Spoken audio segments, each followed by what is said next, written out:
In 3, 2, 1, and welcome everybody to the busiest FrameCast that you have ever seen. We have 4 people on today. We are being joined by, in order, we have Nasuth right here. We have Zakimus from last week, and of course, as always, we have Drew here as well. How's it going, Drew? Yeah, I'm good. Cool. Well, I say I'm good now. That may change. Give it about 10 minutes. Or he might just have fun. Fuck off! I'm about to have fun. How so might it change? But let's introduce our guests first. Let's All right. yeah. All right. Well, leaving people curious. That's good. So, Zakimus, we had Zakimus on last week as well. He decided to drive by in his BRC today as well, as you can see in the profile picture. And now we also have Nasuth on today. Nasuth, what do you do? We just found him on the street. On the moon, you could say.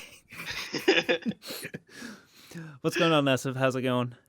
It's pretty good. Pretty good. I'm excited to talk about Picard and all the problems with it. Yeah, so as you may be able to hear from like the first minutes here, or read from the title, which most likely you've clicked on, so you already know it's not really that much of a secret. We're going to be talking about Star Trek Picard, and we have a little bit of an interesting lineup because I believe that Zakimus really enjoyed I love Picard. it. Mm-hmm. Which is like the new Star Trek series, by the way, if you're not aware of it. One of them. Drew, you don't really like it all that much. He hates it. Stop ruining my fucking childhood, for fuck's sake. Nasuth is kind of in the middle. Yeah, it's. I mean, I generally dislike it, but I think there That are might enough be generous, good things in yeah. it. There are enough good things in it to talk about. That it could have some redeeming qualities. No. And I'm not really affiliated with Star Trek all that much. I haven't even seen much of an entire episode of it. So I kind of want to be part of this discussion in the sense of trying to ground it a little bit so that people that haven't seen it either can kind of like understand while we're wading through this very decisive FrameCast. Also, if you're not interested into Star Trek Picard necessarily, we also want to dive into some larger themes that connect to this new series of Star Trek. But first of all, let's get right into it. Drew, what is wrong with this new series of Star Trek, and why is it ruining your childhood?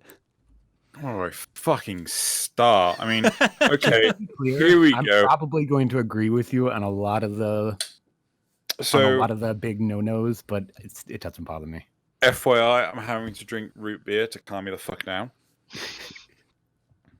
So the first one, it took 3 fucking episodes before they even went into space, right? Yeah.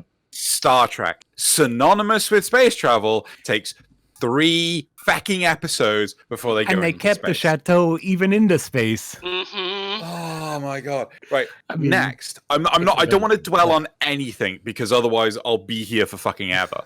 Right, next, right, the number of just random bullshit. Oh look, then this happened. Right, those moments are astronomical. So, bit of a spoiler. I'm sorry. I'm going to spoiler heavy. Oh yeah, show. spoilers. Everything Right. we've seen up to episode 7 as of right now. Right. So yeah, the end of the first episode, right? It pans on a derelict Borg cube. That's it. You get no context. You get no idea of what's going on. You have no idea that the Romulans are inside. You get nothing. There's a Borg cube. Like, it is just fucking... It's the TV show equivalent of fucking clickbait. So I feel like Kurtzman has a style, and that style is throw everything at the screen and see what sticks. Hope people don't notice some stuff and just gloss over it. Right. yeah. The next thing, like the synthetics, right? Oh, the ban on synthetics, God. right? There are no fucking synthetics. This is the big point. There is only data. That is it. So I don't mind the extra synthetics. He'd gone on with his research in private, and we just lost all audio for a while. Sorry. Does that mean we have to start again? No, we can pick up from the synthetics discussion. Right. The whole point is that nothing is properly explored.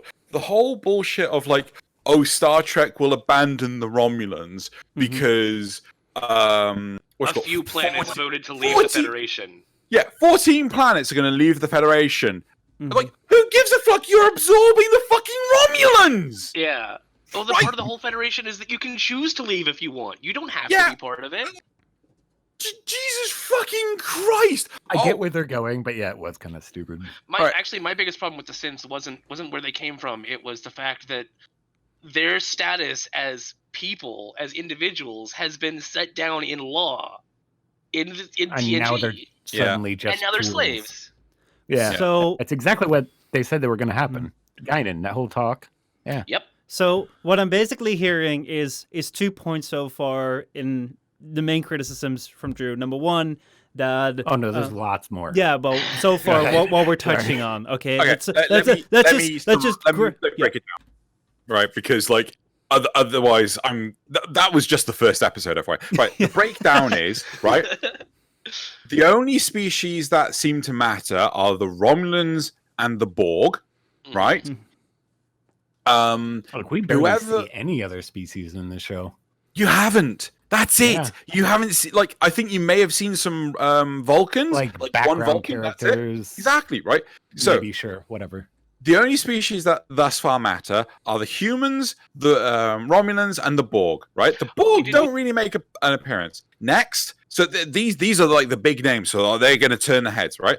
Next, so many canonical things have happened that conflict with what the previous plots of Next Generation and Voyager. Star Trek has been doing that to itself for a long time too.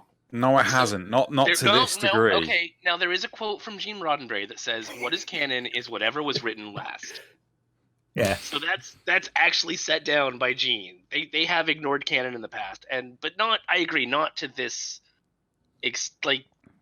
The whole every time that synthetic life, even the exocomps in TNG, every time synthetic life forms have come up, with the exception of the EMH in Voyager, they've always come down on the side of rights for them.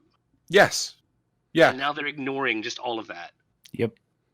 Like, so the whole point is, continuity-wise, this feels so disconnected. Like, Picard is so much more emotional than in TNG. It's a lot of people keep trying to compare Picard to TNG. It's not TNG 2. This isn't the next TNG. Okay, fine. He is the same character. But even if it was Nemesis, right? Like, even if still like TNG. So you've got fucking Picard dressed up as a fucking Muppet plus an eye patch. He's wearing a fucking. I am a French hoity-toity Picard. I am You're fucking Picard. Your broadcast in the first episode was broadcast to the entire fucking galaxy. Right? Who do you think that disguise is going to fucking fool? I mean, the eye patch totally. All right. Let's accent. Let's bring it a little bit more to a centralized point, and let's not start raging on every single little detail. Let's see if we can bring some structure and like have some thoughts about the ideas.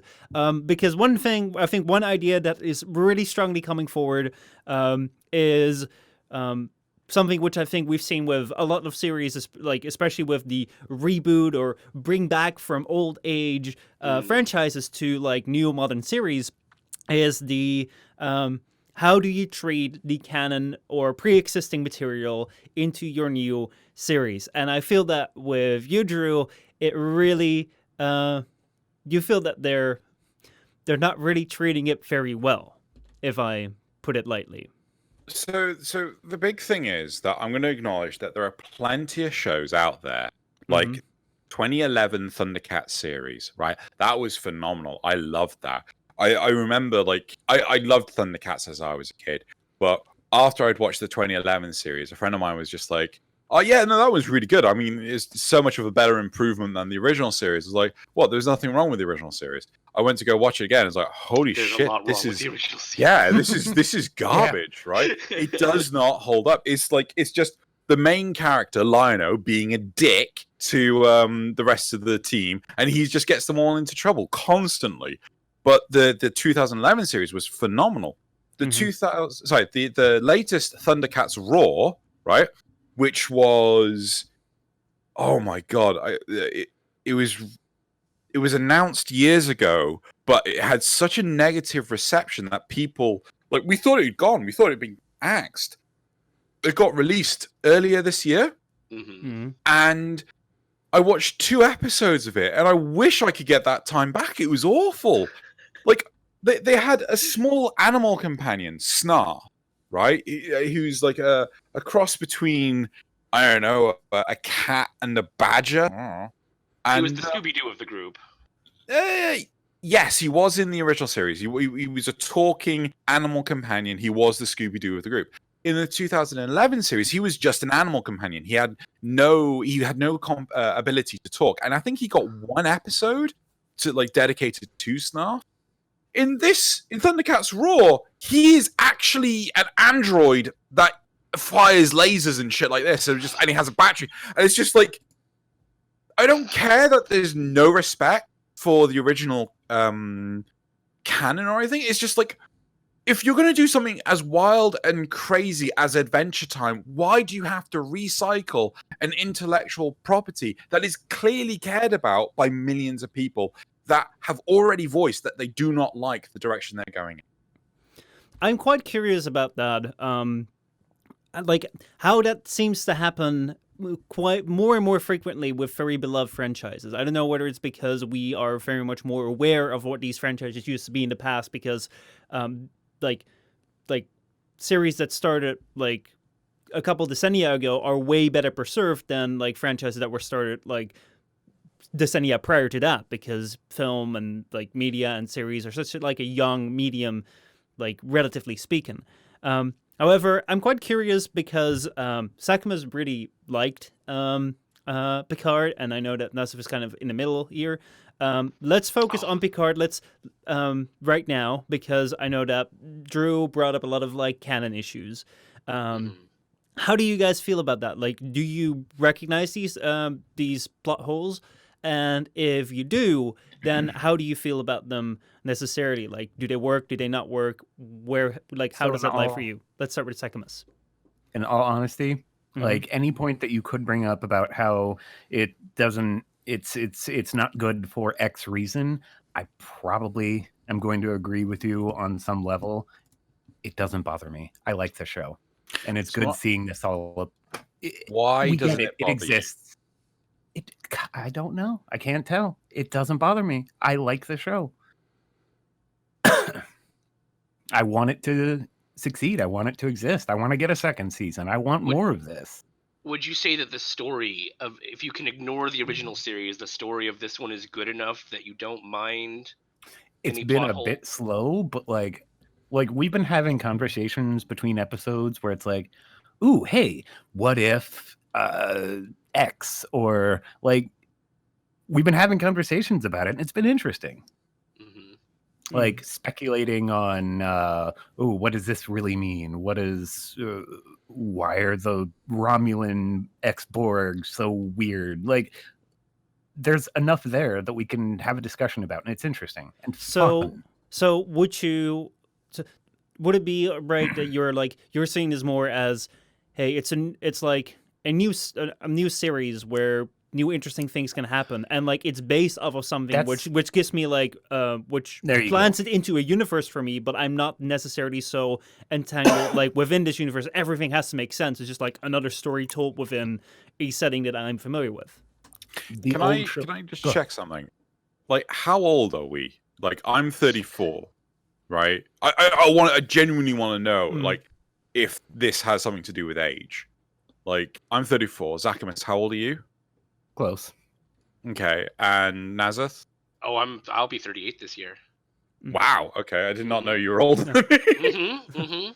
And I'm 22. I'm all the time. I'm the baby here. Wow. Yeah, you are the.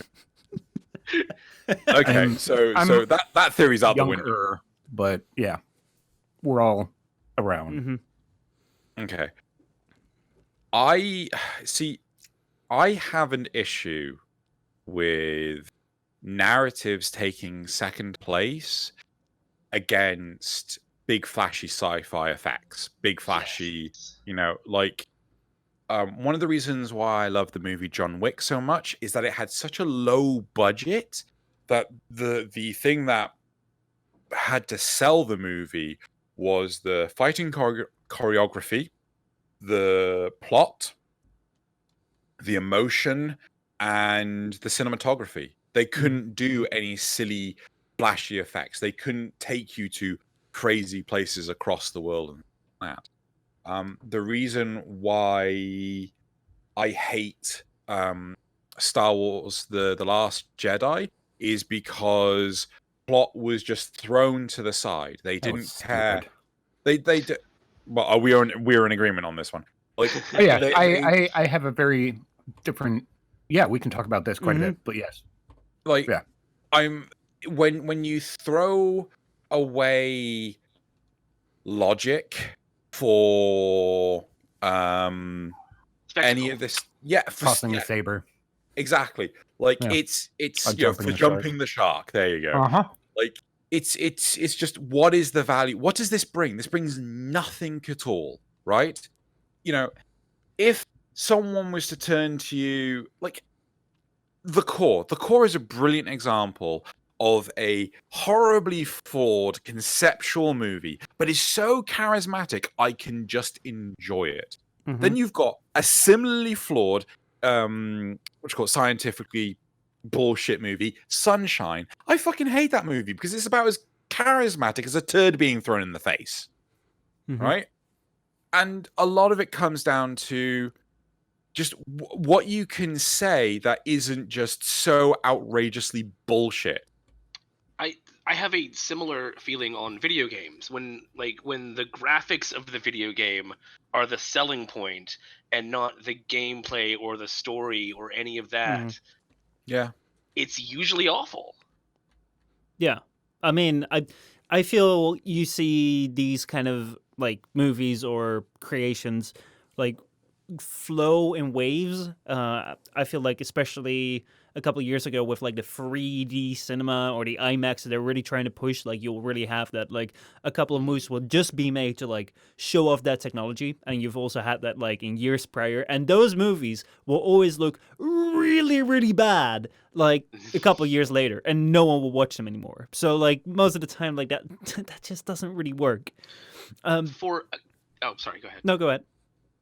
For a counterpoint to that, look at a series like The Mandalorian, where they treat the canon with respect, and they have practical models and small sets, and things like that you can latch onto with a good story. Like, I'm wondering though, because actually we haven't really gone to you yet, Nasuth, with Picard when it comes to the treating up the canon, because like Drew is like it's a major point of friction for him. For Zakimus, he recognizes it, but he doesn't really care because he just sees it as a like new iteration in like a known universe. How is it for you? So the pacing is a bother, obviously. I feel like it took 5 or 6 episodes before we started getting to really good stuff.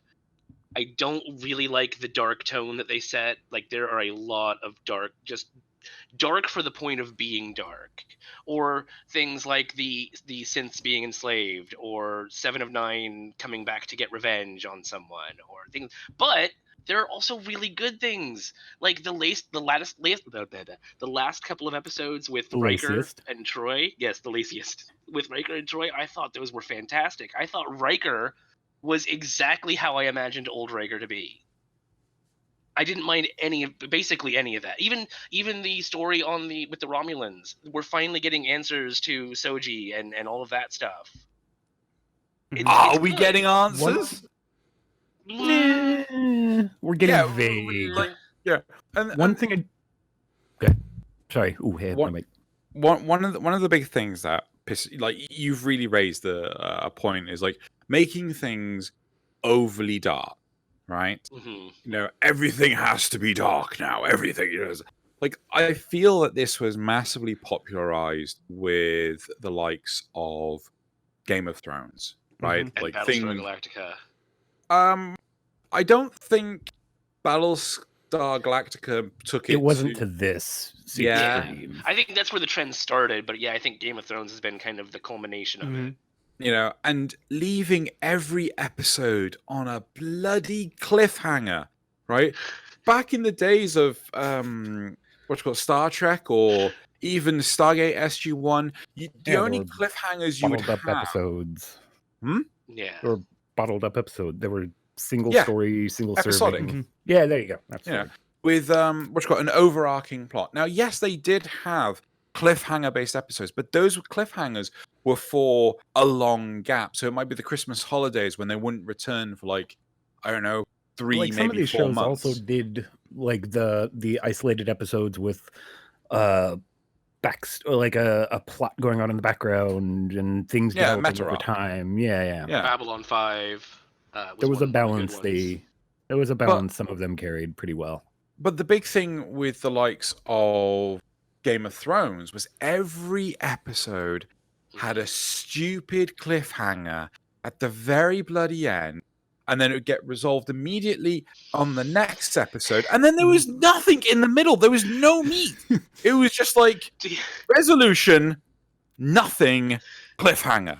Don't you think that is something which has really been popularized because of the way that like online viewing has changed people's habits? So like when you used to watch like a series on TV, like they would always air at a certain time. So most of the time, like people would be like you would build up your audience nonetheless if you had a good series, and they would just be there on time. Now, because like these services offer so many different series and of so many different qualities, but also so many good qualities, that like they're making these episodes with the idea that people are like binge watching them from like, you know, the cliffhanger hits and the end credits are starting, but already like within 5 seconds, like the next episode starts. So like they're really trying to have you continue on watching and watching and watching. But right now, if it's like, now that it's coming out like on like an episode by episode basis, like it's like it's really, really annoying to watch, because like nothing really happens until like the very end, and then you know it's waiting for next week. I was talking to someone about this, and they said pretty much the same thing. I actually agree, but for a different reason.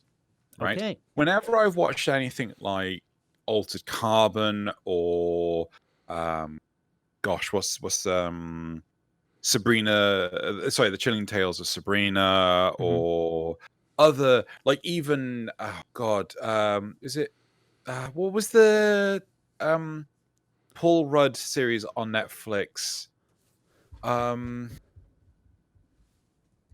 Living Together. I can't remember what it's called. But again, I feel that those series do not have the cliffhanger at the end because they don't need to. You can just watch the next episode immediately, right? But shows that are weekly, that are, you know, aired on a weekly basis, those shows carry the whole cliffhanger at the end because they need to compete with this stuff that you can consume when you want. I can see that.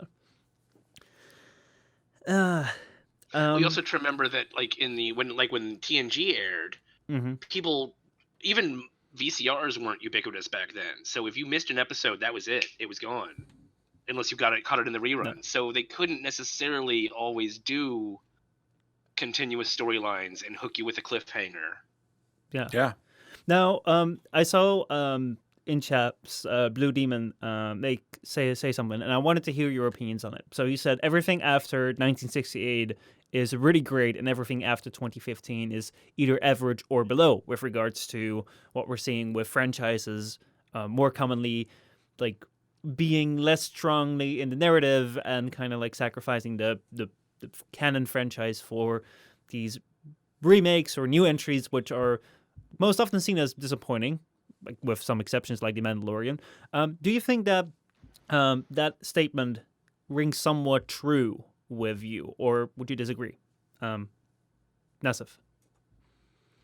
Oh gosh, I haven't watched a lot of TV in the last several years, so I guess maybe TV, movies in general.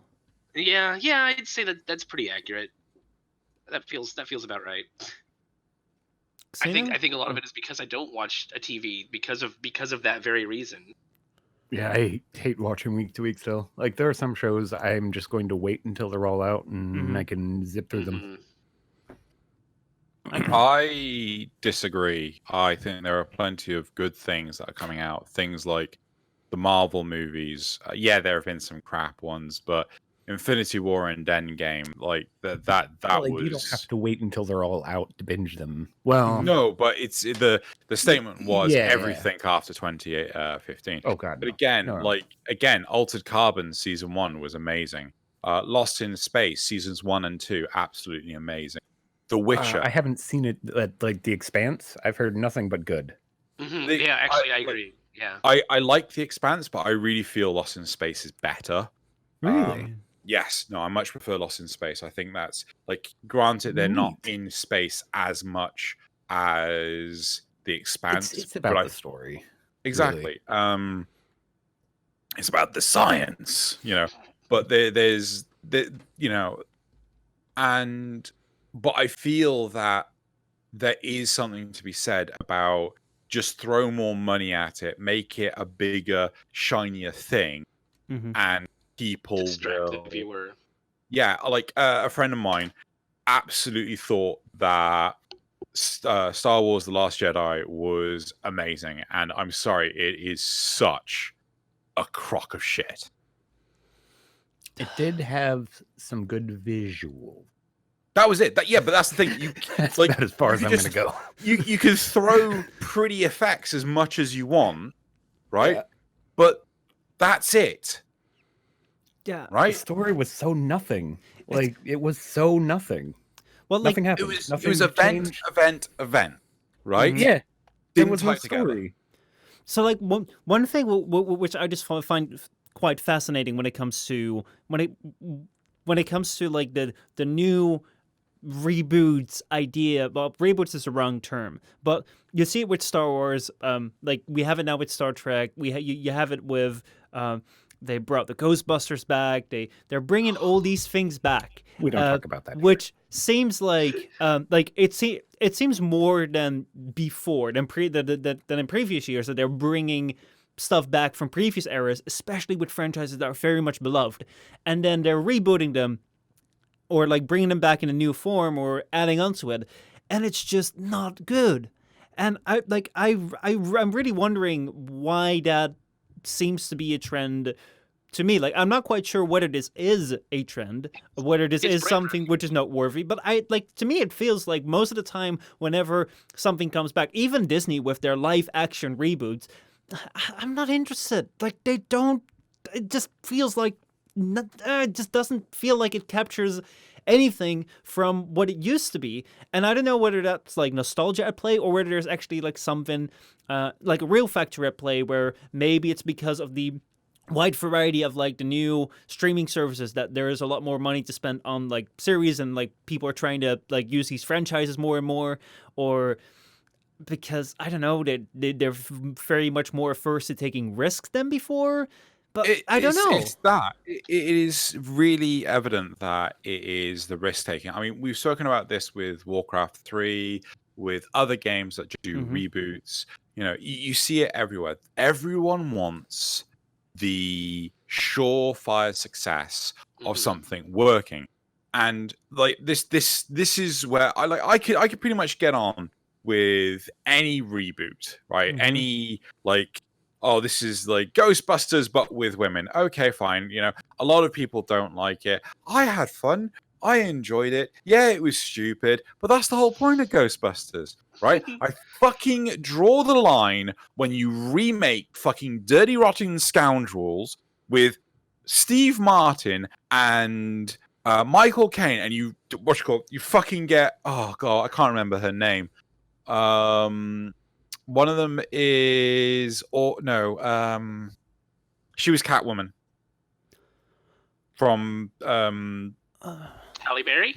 No. From the Dark Knight trilogy. Anne Hathaway. Yes, and one of the girls from Pitch Perfect. I literally have no idea what her name is. I think she's from New Zealand. She's the the larger of the cast. And like I saw the trailer for this, and I was just like, you have fucking ruined an iconic movie. Why couldn't you have just re-released it at higher definition? Right? Honestly, if you haven't watched Dirty Rotten Scoundrels, go watch it. Go find it. It is such a good movie. It is so funny. Right? Mm-hmm. But like, why? Like, at least with Ghostbusters, it was slightly different. Right? The core principle was the same. But with Hustle, that's what they named Dirty Rotten Scoundrels Woman Edition. Like, it's just like, there was one joke in it. I'm like, no, this is just bringing it to a stupid level of humor that's just not enjoyable. So in that case, it's not even brand recognition. It's literally reusing a story and trying to hide it. Yeah. By putting it under a different name. Yeah. Wow. You know, oh look, like we could avoid spending the money on writers and things like that, and we can just get the two actresses that'll get us all the money. So I'm trying to think when it comes to the idea of like it's easier to lift off like the success of a previous established franchise or previous established movie to like you will have less risk.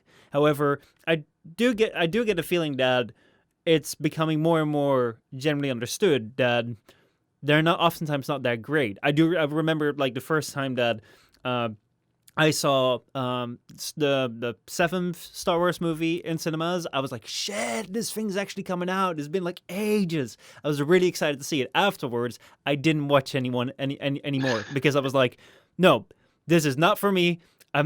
This is gonna ruin it. So like, I'm wondering, like, is this something like the superhero trend, which is also following like the Western trend, where this idea of like bringing back old titles is going to be pushed to its very end until we're so sick of it that we're not even daring to go back. Like what you see with like last century Western movies were so big, and now no one watches them really anymore because they've just been done to death. Well, it kind of goes through cycles because you'll see reboots for a while and then you won't see any, and then you'll see them again. Mm-hmm. Because I mean, remember in the early 2000s we had War of the Worlds come back, and it was terrible. I know there are other examples, but they don't come to mind right now. But you see these cycles of reboots, and then no reboots, and then more reboots. Rabbit Mogul in chat says, also, I've seen people argue that excessively long copyright duration encourages this kind of shit because people can keep remaking the new thing over and over again and don't need to make a new IP. That's very true. They can hold on to it and keep other people from making derivative works. Wasn't that the reason why they rebooted Spider-Man so fast after like the first trilogy? So the reason why they rebooted Spider-Man was because the contractual agreement between Marvel and the various different studios, like Universal has this, Fox has this. That's why we saw a reboot of Fantastic Four get rushed out. There was a contractual limitation that stated if you do not use the intellectual property after X period of time, the ownership rights go back to Marvel Entertainment. Mm-hmm. Yeah. So Sony were at risk of losing Spider-Man. Mm-hmm. That's why they just crapped out. Well, they didn't crap out, so to speak, but that's why they got the Amazing Spider-Man movies in the pipeline. The reason why Fantastic Four was crapped out, and I do mean crapped out, was because Fox were on the verge of losing the rights to them, to the Fantastic Four characters, right? I don't know if X-Men First Class was the same. It might have been. And yeah, so like there's loads of characters that returned to them, like Blade. Blade's gone back to Marvel. Yeah. So I actually don't remember how much time there was between the third Spider-Man movie and the first Amazing Spider-Man, but that felt like a really short time to me. because for me it was like I remember I watched the 3 original ones, and then they introduced the Amazing Spider-Man 1, and I was like, what the hell? I just went through the trilogy. Why the hell are we like?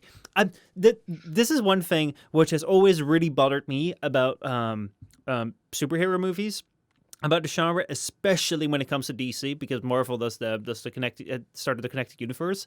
But I really hated whenever they did like new iterations and retelling the story of the same thing. Like I would have loved when we had like the Dark Knight trilogy, that like afterwards we just went on with that story. Like please give me like a start and let's build it out from there. And then they're rebooting with this version of Batman and this version of Batman. Like come on, just like you have something, build out from there. And that's what really got me into superhero movies when it came to Marvel. But I've never really understood that reboot retelling of the same story idea, because it just tires me out at some point.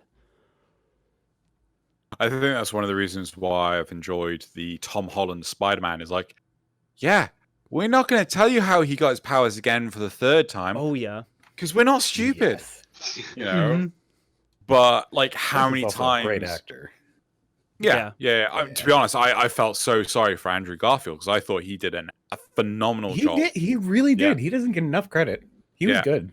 But how many times? How many bloody movies do we need to have with Thomas and Martha Wayne bloody getting yes? Like, why did it need to be in the Joker? In the DC universe, so we'll have Martha and Thomas Wayne die again. It's the compelling story we have. Do it again. I mean, I haven't read many comic books, I'll admit, but isn't that kind of a trope in comic books where they constantly reboot and have different authors and? Well, I don't read a lot of comics either, but it is. Like, a lot of the problem is that the comics, I gave up reading comics some time ago, and it's because the different medium. Yeah, the authors are allowed to do what they want, right? There's no you're being held at gunpoint for consistency. Like there's no lore master. Yeah, pretty much. I mean, I stopped reading because I read Civil War, right? I disliked how it ended, right? Then for Spider-Man's sake, right? His aunt was shot and she was dying. He then proceeded to go to the Watchers, Doctor Strange, the Fantastic Four, the X-Men. He went like around to loads of different groups and organizations. I think the Shi'ar Empire as well. He went to like everyone to ask for them to heal Aunt May, right?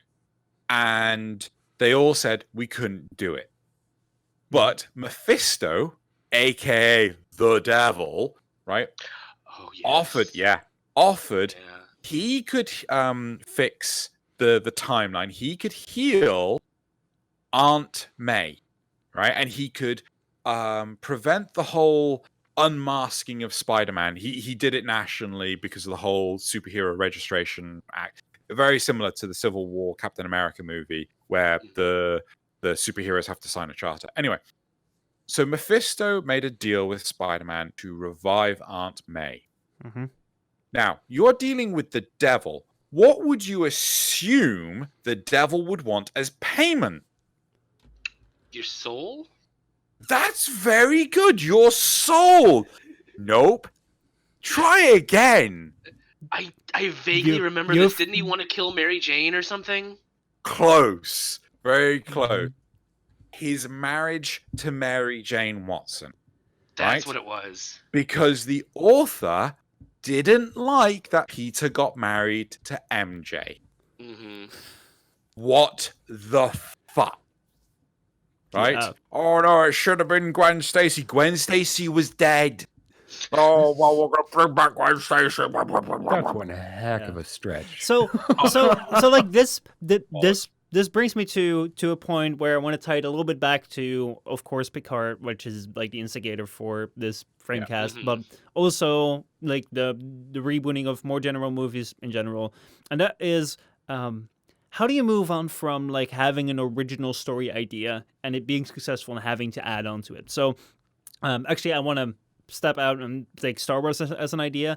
The first Star Wars movie, A New Hope, was kind of a story told within itself. That was a movie. And I think that it was kind of left off right there where if it didn't succeed as well as it did, it could have just been left off as that movie because that's what it was. And that was a story that they wanted to tell. However, there was more ideas behind it that got built out into like the best sequel right after that, and then like the third movie, which kind of shared a lot of tropes with the first one. And then the prequels came around, which are less good, but like are still enjoyable. Like I still enjoyed them, especially because I grew up with them from a very young age. So for me, seeing how like they applied to like the sequels, where at first I didn't understand anything that was going on in that. It was like, oh yeah, it's just Jedi fighting, and I was like, oh my god, so there's actually some sort of political play. And I was like, I thought that was really cool from my perspective as like growing up. But then when we get to like the third sequel, the third trilogy of Star Wars movies, it just feels like they're just grasping at straws and just like, oh, let's throw this in, let's throw this in, let's throw that in. Like, how do you continue on with a canon franchise that was built up with like an idea, like a rounded idea that someone had, and how do you add on to that? Like, can you even add on to that in any good, meaningful way? Or is at some point an idea just literally exhausted? I genuinely think you can, right? Yeah. Mm-hmm. For a start, right? George Lucas didn't just write episode 4. He wrote 1 through 6 straight off the bat, right? Or at least he had a firm, solid idea of what he wanted to do for 1, 2, 3, 5, and 6. Right, he knew, like, because even now you watch A New Hope, it references the Clone Wars. Yeah. Right. Yeah. You know, which no one had had at least an outline of the backstory. Exactly. Right. He had a plan. What the sequel trilogy never did. Exactly. Right. That was the sequel trilogy. Right. So the plan was get J.J. Abrams to do the first one, then well, actually, I think the original plan was get J.J. Abrams to do all 3, but he refused to. He would only do one of them because he didn't want to be tied into sequels. Sorry, fuck J.J. Abrams. Then they got Rian Johnson to do the middle one, right? But the middle one, literally took every plot element from the first one and just spat at all of it, right? And went off to do its own thing. And then, because that one did so badly, they brought back J.J. Abrams, right? Fuck all that. Yeah, who just spat all over, and he restored all of the plot elements that were removed. And it's just like, he remade 8 in the first half hour. It was literally 3 movies in one. Yeah, just all squished up. It was fucking awful, and that was the first mistake. They should have hired a group of writers to write the scripts first, then hired the directors to do the scripts. Right? You know, it was a fucking goddamn mess. It was awful. And who knows? It might have been just as bad, even if we did have even if we did have the plan, we might have gotten something totally different. Though it's just as bad, but it would have at least made been sense. Consistent. Yeah. Another point, right? Why do you have to bring back the original characters? Right? No kidding. You didn't need to do that. They didn't do that for fucking Mandalorian. The Mandalorians, as a race and a cast, are already set in stone, right? But you didn't need to have fucking Boba Fett turn up, or Jango Fett, like, as a ghost. And, I'm a resurrected ghost. I'm going to steal your life. Separate thing. It's great. Well, those moments in Rogue One, when they forced in, people from the main continuity, those were the worst parts to me. It was like, why are you taking away from this heist story that needs to be elaborated on to go over to these characters that don't matter. Well, the thing that I wonder about is like if you tell a good story, or if you aspire to tell a good story, what you want within that story is you want there to be only elements that are like useful to the story. So like anything that is shown in the first act better be explained by the end of like the final act. And that first act and final act doesn't necessarily have to be within the same movie or have to be within the movie at all. Because like if you have an idea for 6 separate movies that are tied together, then like something from the first act can like happen in the very first movie and end all the way at the end. Also look at the Marvel connected universe where like it basically, there are plot points within the very first Iron Man that kind of like carry through to Endgame, which is a really long way, but they wrap up. However, you want things to wrap up. So like once you have told your story, or you've told your ideal story, you will most likely have no longer any like loose ends that are of any major importance. So none with like your major characters or with any major structural plot points. So I genuinely feel that when it comes to like trying to write on or add on extra content or extra like story points on like a main story, which isn't like Mandalorian is like a really great series which doesn't necessarily like it doesn't try to cram itself in as far as I feel. And like I think like I felt with Force Awakens, with like when that trilogy started, it just feels like it's trying to add on like where there is no really any loose ends where it can attach itself to. So I'm really wondering, like, is it possible to do that well, or should you rather try to set something within the same universe but not necessarily connected to the main storyline?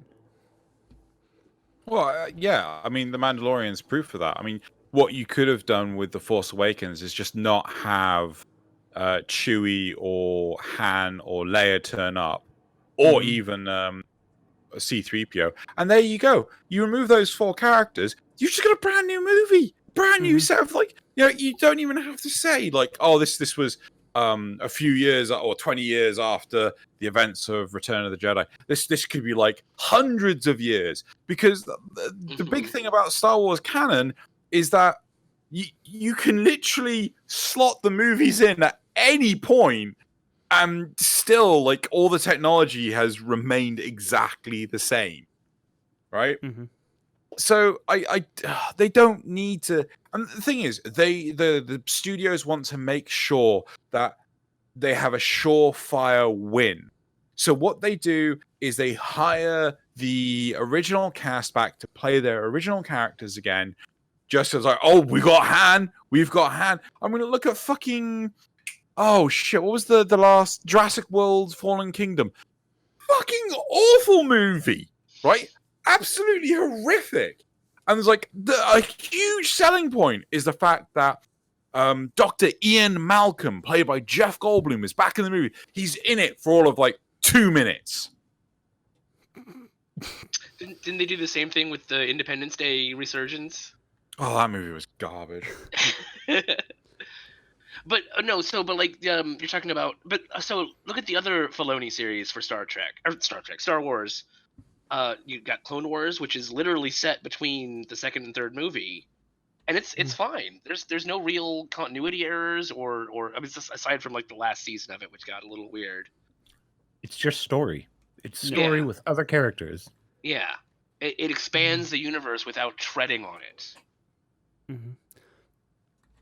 So when it comes to like Zakimus, did you see the new Star Wars trilogy, like the Rise of Skywalker? Yeah, I saw it. So how do you feel about that? Like, did you feel the same way that you felt about Picard, or differently? Okay, I didn't like The Last Jedi, but I didn't hard hate it as most people did or seemingly wanted to.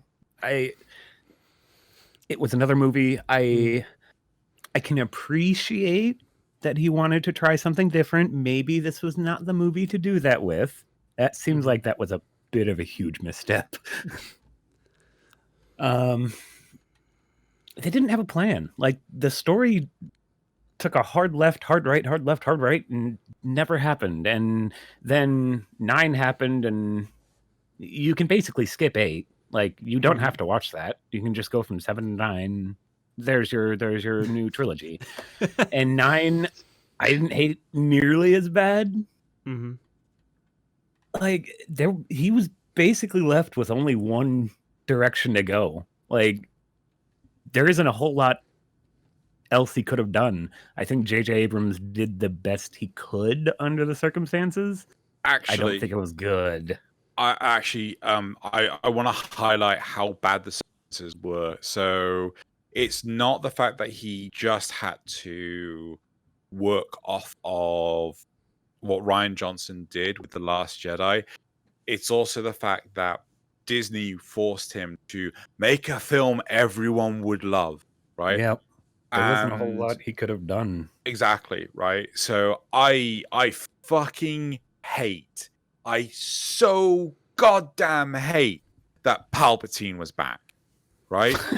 Give me another, just give me a new villain, right? Just pop open the Snoke clone jar and toss another one of him out. Right.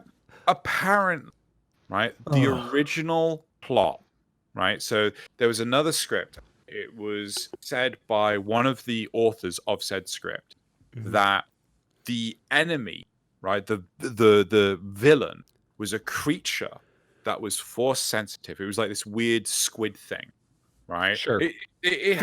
Actually, have you seen Pacific Rim? Long time. Okay, fine. It's got basically a whole human torso, a bit of a flat head, right, like a shark, right? Okay. And it's got like tentacles for legs, right? And it would swim around in water. This creature was force sensitive. Make that the new big bad. Go for it. Yeah. Palpatine was weird. No. Hold on. It taught Snoke how to use the dark side. And apparently the plot was it also taught Plagueis how to use the dark side. Plagueis being Palpatine's master. Mhm. Right? That is such a better way of tying it up, right? No, we have to resurrect fucking... Like, you watch interviews with the actor that plays Palpatine, and he's like, I am so fucking confused what this movie's even about. And in the end, they basically... That one scene was Return of the Jedi. Like, beat for beat. Yeah. I mean, I love seeing Palpatine on screen. Watch your He's always friends having die. fun, I love Palpy. my I love me some Palpy, but this was stupid. And then why does he keep lightning himself? It's oh my god. Did you guys hear about the Fortnite plot point with Palpatine? Oh yeah, the transmission that Palpatine sent to the galaxy was heard in Fortnite. Yeah. Yes. Oh. So there's there's Video game integration. official Star Wars canon lore confirmed was only obtainable through Fortnite. Who wants to tell it? Who wants to tell Fortnite is Xena? now part of the Star Wars universe. Nope. Yeah. Don't want to know. Do not want to know. Well, Fortnite is also part of the Marvel universe. Fuck that noise. And Thor's a fan. But it's like tying this back to Star Trek. I think that studios need to take more consideration to how they write the narrative, right? I didn't like the fact that in the first episode they introduced a new a new android, right? I hate the term synthetic. Yeah, so do I. Right? That's stupid. Just call them They're a robot. androids. They've been androids forever. Hilariously, right? Data defines the difference between an android and a robot, right? So just call them robots, right? Yeah. Regardless of that, I feel that studios seriously need to take more consideration in the narrative, in the story being told. Because in the last episode of Picard, right, the android girl does a head tilt, right? Just like Data, right? She did that in episode 5 or something on the Borg cube. I really don't think she did. She did. Right? No, I'm really sure she didn't. right? She did though. She did the head tilt. Why did she do it in episode 5? Like Data. When? When the stupid Borg ritual scene, she was like, huh? It was exactly like Data. That was on purpose too. I don't remember her doing that at all. It was in there. I don't either, but I may have just missed it because I was in a blind. It was in there and on purpose. Like they did it intentionally. You know the Borg ritual was a joke, right? Yes, I do. I still think it was stupid. He was trying to be all like cutesy, boyfriendy thing. I thought he was trying to make light of the situation, right? Yeah, my dad genuinely thought it was an actual Borg ritual because that's what it was said. No. Right? But the big thing is, like, I just don't like the character. Oh god, like so Star Trek is a very serious series, right? It rarely ever serious, not dark, right? Okay, it rarely ever make stupid jokes like, oh, I never read sci-fi, I couldn't get into it. Like, what? Oh, just because you're in a fucking sci-fi series doesn't mean you can make fourth wall breaking jokes like this, right? It is. I mean, he was more into like mysteries and stuff, like that's true, right? But it's it felt like they were talking directly to the audience with that. Exactly, right? And it's just give your audience more credit. Right? At least it's better than fucking Discovery. I mean, that shit. It's fucking cool. So I think part of the problem is that sci-fi has historically been hard to sell to studios. So it may be that they're trying to make... Yeah, it has been. They're usually not... Because there's usually a larger expense to put on the special effects. You have to have writers that really, hit their points.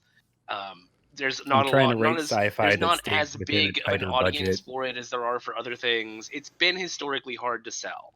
I feel it's like on its own it might be really hard to sell, but I think sci-fi is one of the easiest genres to blend with like other genres that there's just like let's spice it with a little bit of sci-fi. I think that's what they're trying to do, but they're also counting on the brand recognition.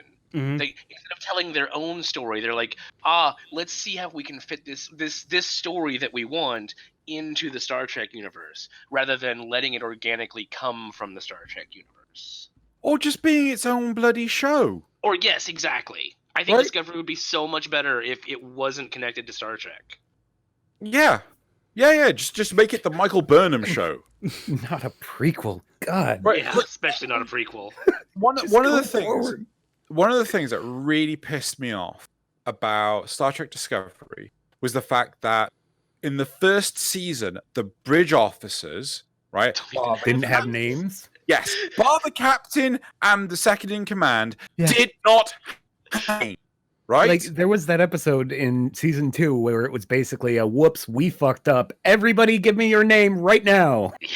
Yeah. It was very on the nose. And it's hilarious because like the actor that played Christopher Pike, who was also Black Bolt, who was also Black Bolt in the Inhuman series. Poor guy has not had he's not had good chances, right? He turned around and said like, I'm not doing the another season of Discovery unless they get their shit together, right? Because in any TV series, right, a single episode should take 1 week to produce, right? Apparently, the first episode took 3 weeks because they just couldn't get their shit together. Wow. And there have been a lot of reshoots in Picard to try and fill in some of the plot holes that they found out existed after they'd already filmed. It's not a good look. You know, it's. I just. Yeah. It's tough. Actually, go ahead. Tell you what, you brought up how can shows like this that want to continue on be done right? Yeah, I am going to point to JoJo's Bizarre Adventure. Right, really weird. Okay, I'm bringing an anime into this, right? But that show is an exceptionally long-running series of books, right? It's currently had five seasons, right? Yes, 5 seasons. And what the writer does is when it gets to a pinnacle in narrative, he changes gear, right? He effectively resets the story by having a new cast of characters, right? So, for those of you who do not know, JoJo's Bizarre Adventure is set in like the early 1900s, right? Making its way up to today, right? With each different generation of JoJo. The third generation of JoJo is the first Japanese JoJo. That is based in the 1987, I think, right? But the whole point is that he's gotten to a point. He got to present day. What did he do to go on to the next generation of JoJo? He reset time, right? So it was an entirely new generation of JoJos. He did a Star Trek 2009 thing. Which was Star Trek 2009? Star Trek 2009. That's the reboot. The Kelvin universe. Yeah, the Kelvin universe. Right. That. Okay, movie aside, the idea. But yes, the principle is he did that, right? So I think it was a she, actually reset the universe to take it back to the next 2 generations of JoJo. So the 7th generation, the 8th generation, I think is the longest JoJo. Like it's been going on for like since 2011 in terms of writing. It's like 9 years in the making. So yeah. I mean, it has to do with the style of story that's being told. I remember when I first started watching JoJo, and then all of a sudden, like, JoJo dies, the very first one. I'm like, right? Did not see that coming. Yep. And where is it going to go now? But, like, you do have to, like, you can't do that for every single story. Like, JoJo's Bizarre Adventure is, like, a very special story in the way that it does that. I'm wondering a little bit, though, from what Zakimus said, like, kind of at the start of the FrameCast today, where it comes down to, if you're telling very long-running stories, of course, it's really tough to keep up the story, as we talked about, when it comes to like wrapping up loose ends and trying to find like threads to continue the story onwards from. But even if you manage, like, regardless of whether you manage to succeed with a good or bad narrative, like, you will always, like, I think you will always have points where things are going to be overlooked or things are going to have to be changed. Which some, like, diehard fans will really, really clamp onto. Like, we were talking about, like, the fourth wall break, like, whether that happened here in chat as well during TNG. It's like, some things can be really, like, big oversights. But sometimes people make, like a mountain out of a molehill, and I see that in games as well, especially like as an example with Warframe, where people will still be upset about some weird ass looking proto skins that weren't like meant to be put in the game like 7 years ago, and people are still angry about it. It's like that is like, the perfect way to put it. Mountain out of a molehill. Yeah, I think some of these things are going to be inevitable, especially when you're stretching out a franchise. Yes. So, like, how much should we care? I don't know if that's the right phrase, but I hope that it makes sense. It does. Me personally, I can get over these things pretty easily. This is fantasy. It's a TV show. I can't be bothered to be that upset by something that doesn't matter. Like, yes, I don't have my proto pistol in Warframe. Don't care. Don't care. I will live on. My day will be fine. It's not going to bother me. I get why people get upset, and when you are wrong, you are wrong. When they do have a plot hole, yes, it is a plot hole. You are correct. There is a plot hole. There is a problem with it. It doesn't bother me. There's so many things in life to not care about more than this. Like, How doesn't matter. How about you, Nasuth? I mean, I think it really depends on the person. For some people, you can ignore that easily, and for someone else, that depending on the severity of the plot hole, that can be enough to completely shatter your suspension of disbelief or whatever, and suddenly everything that you see, every flaw that you see, stands out. And I can completely agree that, yeah, like, I'm not saying it doesn't matter. It doesn't matter to me, but I definitely agree that when they get something wrong and it you notice and it breaks that for you, I get it. You just can't hang in the story anymore. I think so. Yeah. I think something that Star Trek TNG did, and what I hope Star Trek Discovery is actually going to do with season 3 to sort of avoid this to an extent, is they jumped to the future to a federation that we don't recognize because it's so far removed from the past that it has had time to evolve. These are things that Picard hasn't done because it's only been 15 years, or the original the beginning of Discovery, where it was actually a prequel and set in a time of a federation that we do know that does exist, that has, you know, a story laid out around it. Yep. And so I think that's a way you can avoid it, to make it easier to accept those plot holes. STD3 has all the potential. I think one of the biggest indicators of this being a problem is the fact that neither Star Trek Discovery or Star Trek Picard acknowledge that the other is canon. Which is just like, this is just J.J. Abrams, Rian Johnson having a tiff all over again. It's just like, why?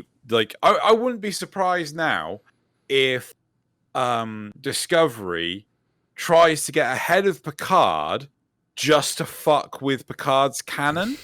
Oh God! Right? But, you know, it wouldn't surprise. I hate that you might be right. But it's just like, guys, why do we have to be like this? Why do we have to just, you know, like, I fucking hate the fact that, you know, in a interview with, God, no, it wasn't Letterman. It was John Leno. Is it John Leno? Jay Leno? Jay Leno. Right? J.J. Abrams, right, was asked, you know, why Star Trek, all this stuff, like, you know, so why did you take it in this direction? Why did you take it in that direction? And he turned to Leno and just said, like, I don't like Star Trek. And Leno's, like, jaw dropped to the floor. And it's just like, what business do you have directing a Star Trek series, a movie, when you don't like Star Trek? And it was just basically a pitch so that he could direct a Star Wars movie, because that's what he wanted to do, right? What the? That is insane. Abrams has done shit like this constantly, right? I do not, like, most of his stuff is really mediocre. I do not know why people think his stuff is great. Because it's visually stunning. Oh God, fucking hell! It's like, does he? Flares. Just oh God! I swear I was going to go blind after the Star Trek reboot movie. But like, I honestly, I question whether or not he's got some weird subliminal messaging going on that my glasses are just naturally filtering out, and it just goes like my movie, like my movie. It's like, honestly, like, I enjoyed Mission Impossible 3, which was his, right? But like, Christ, there's so much stuff he's done. It's just like so subpar. I was recently watching a YouTube video around cliches in storytelling, and one thing that was very interesting about like that, like the idea that they were explaining when it comes to cliches is whenever someone writes in a cliche into a story or into a movie, if you read that or you see that or you encounter it, you don't actually like take in what that is supposed to mean. You just see the cliche. You're just aware that it's like, here we go, that's a cliche. So like when you read like someone stood there like a deer in headlights, you don't imagine someone standing there like a deer in headlights. You're like, hey, that's a cliche. I've seen that before. And I feel that might also come with movies where there isn't that much passion involved into creating a great original movie, but more a movie like that I want to try and get this, because like I can imagine if you're trying to write a movie where you're not entirely like into it, like you can make a great movie using all the movie cliches, the standard cliches that make a great movie. And I feel that when you're watching that, and that's something that I had when I was watching like episode 7 of Star Wars, like the first of the new trilogy. I was watching that. I was like, yeah, I'm seeing what you're doing here. Like I'm seeing what you're trying. Like I see these story beats and I see that you're trying to like, but I'm like you're not taking me into the world. You're just showing me these things which like I feel like I'm supposed to like, but it's not like you're taking me with your story. And like I feel that like might be. A New Hope. I'm sorry. Go ahead. Yeah, go ahead. No. I was just gonna say it's kind of like how A New Hope is basically just the hero's tale, but it fills in all those gaps. It doesn't just hit the beats.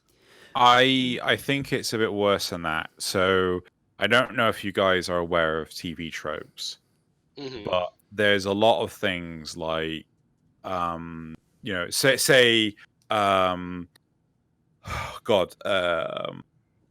you have a character, right, a hero who ends up suffering a horrible attack, like he's been badly beaten and he's broken, and he has to go through trial to build himself back up again, become stronger than what he was, to finally face down with true evil and then kick their ass.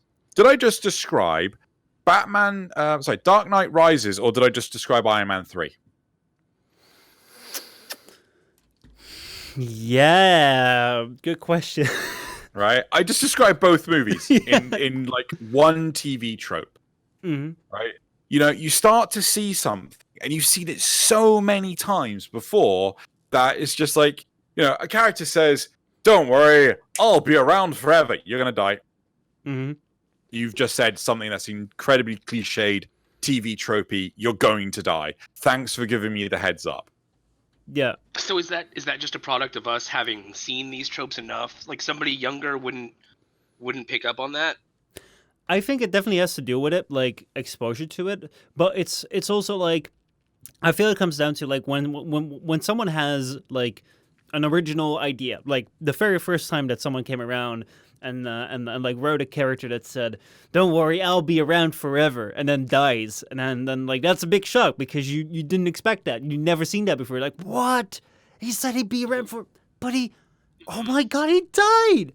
But like when something works really well, like you'll see people like imitate that with like what we've recently seen with like cinematic universes, or like the really dark setting that was like started with Game of Thrones, or popularized by Game of Thrones. It's like whenever something new and effective and original comes in, like people will copy it, and then like you become so aware of it, and like maybe if you see it for the first time, or you're young, like you're not familiar with it, it's like, hey, it works, but like you'll notice after a while that it's like, oh yeah, and then go ahead. Again, like, I mean, you might be a bit too young, Michelle, but these other two may be aware of it. Have either of you other two seen the trailer for Aliens vs. Predator, the first movie? Oh, nope. God, I mean, I'm sure I did, but I don't remember it. Zakimus? Nope. One thing, I hardly ever watch TV. I have not seen nearly as many movies, so I think that might be coloring perspective a little bit. Potentially. I don't watch hardly anything comparatively. So the important part of this is the slogan to the AVP trailer was, "Whoever wins, we lose." And like that slogan alone is like, okay, we survived, we're fine, we're done. Yeah. Humans win. And like, oh look, humans won. I mean, yeah. You always kind of generally know the good guy's going to win anyway. Yeah. But as long as the story's good enough, you can suspend your disbelief. It's that where does that level of suspension of disbelief fall the individual. It's not a problem of suspension of disbelief. Like, I enjoyed the Amazing Spider-Man movie to the point of ignoring the fact that they were storing liquid nitrogen on the roof. That is suspending disbelief, right? The problem is you're using a cliche or a trope that people have used time and time again, and as a result, I know what's going to happen, right? It's one of the reasons why I got so pissed off the fact that Steve turned around and said, like, you know, oh, the Lotus has to make a moral choice. Does she go to the family that she cultivated herself, or does she go back to her biological family? Like, you've just said that. Now I know what the fucking answer is. She's going to come back. Yeah, that's it. You know, there's no choice, right? That's the script. She's coming back. That end of, right? Yeah. Like, I hate that, right? You know, do not hint shit. Just do it, right? And then you also don't have to worry about subverting expectations, which leads to. I hate that. What was it, Last Jedi? Yeah. I fucking love the trailer for Avengers Infinity War for the simple fact that it subverted expectations because there were so many things in the trailer that were wrong. Yep.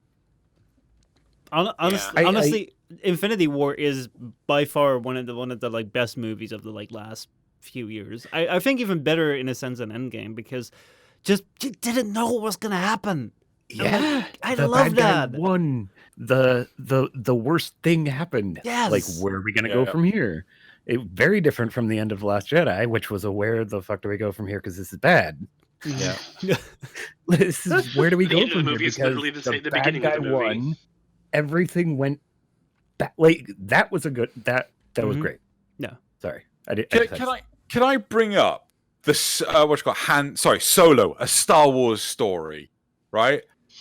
That movie was utter fucking trite, right? Like, he is a rogue. Han Solo is a rogue, right? Right? And it's like, oh, we can't create a movie about a bad guy, cough, cough, Joker. You know, what we shall do is we'll downplay his rogue-like qualities and have him steal starship fuel, which has never been a thing in the fucking canon at all, just so they can make a half-assed bullshit fucking movie. Oh, we want to get all of my... Oh, Han Solo has to be a likable fucking character. Oh, I know. Let's have all of the things that were led into A New Hope, right, basically be the core of this movie. Like the fucking Kessel Run, right? Like getting the fucking Millennium Falcon, right? Like, oh my god.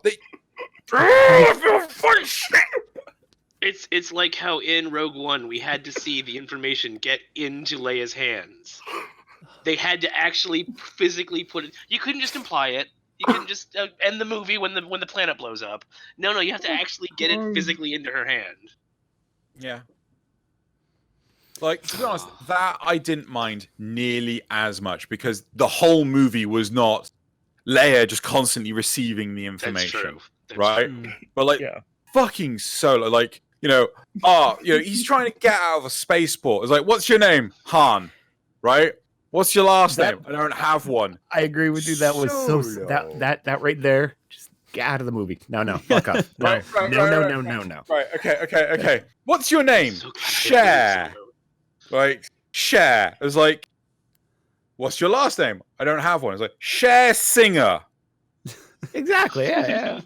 You don't have a last name. That's fine. You don't need to fucking add one. Chewbacca so stupid. Oh, I can speak Wookiee, right? Therefore, I'm going to do it now and only now and never again in the of any of the other fucking movies. You know, because that fucking makes sense. Oh man, Why do you hate this so much? It's shit! It is utter shit! It is just to make more money, right? You should not mass produce fucking... Yeah, there's another one. Fucking unnecessary Darth Maul at the end. Oh, I don't know. Fucking Darth Maul dies in fucking Phantom Menace. By the way, Phantom Menace, best of the prequel trilogy. Yeah, fight me for it. But No, I agree. Maul was so much better in the not movies. He was a character there. He was actually good in the series, the shows. He was amazing. I really appreciated him. It was weird the way they brought him back, but it was fine. It was a little weird, but he got turned into. But that's another example of how you can do content based in the universe well, and not just shoving it in your face. How Dave Filoni can do content based in the universe well. Like, so we raised the point of why people aren't going to the cinema. Right? Why people aren't watching movies, why people aren't watching TV series and stuff like this. It's because there's so much drivel. There's so much crap. We're not actually out to make a good movie. We're just out to make a movie. Right?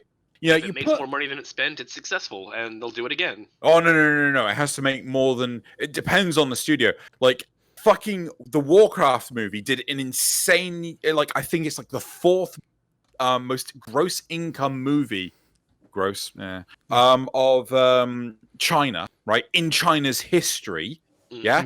Yet they won't. Yeah, no, seriously, it it made an insane amount of money over in China. And like it made over double its budget back. I think it made nearly triple or over triple its budget back. It did right? really well. Yeah. But not domestic. Like, stop thinking, like, you know, to quote Star Trek First Contact, stop thinking in such three-dimensional terms, you fucking wankers. You are starting to see a shift towards the Chinese market, though. Yeah. Slowly. Oh, yeah. Like, did anyone see the Wall with Matt Damon? No. Nope.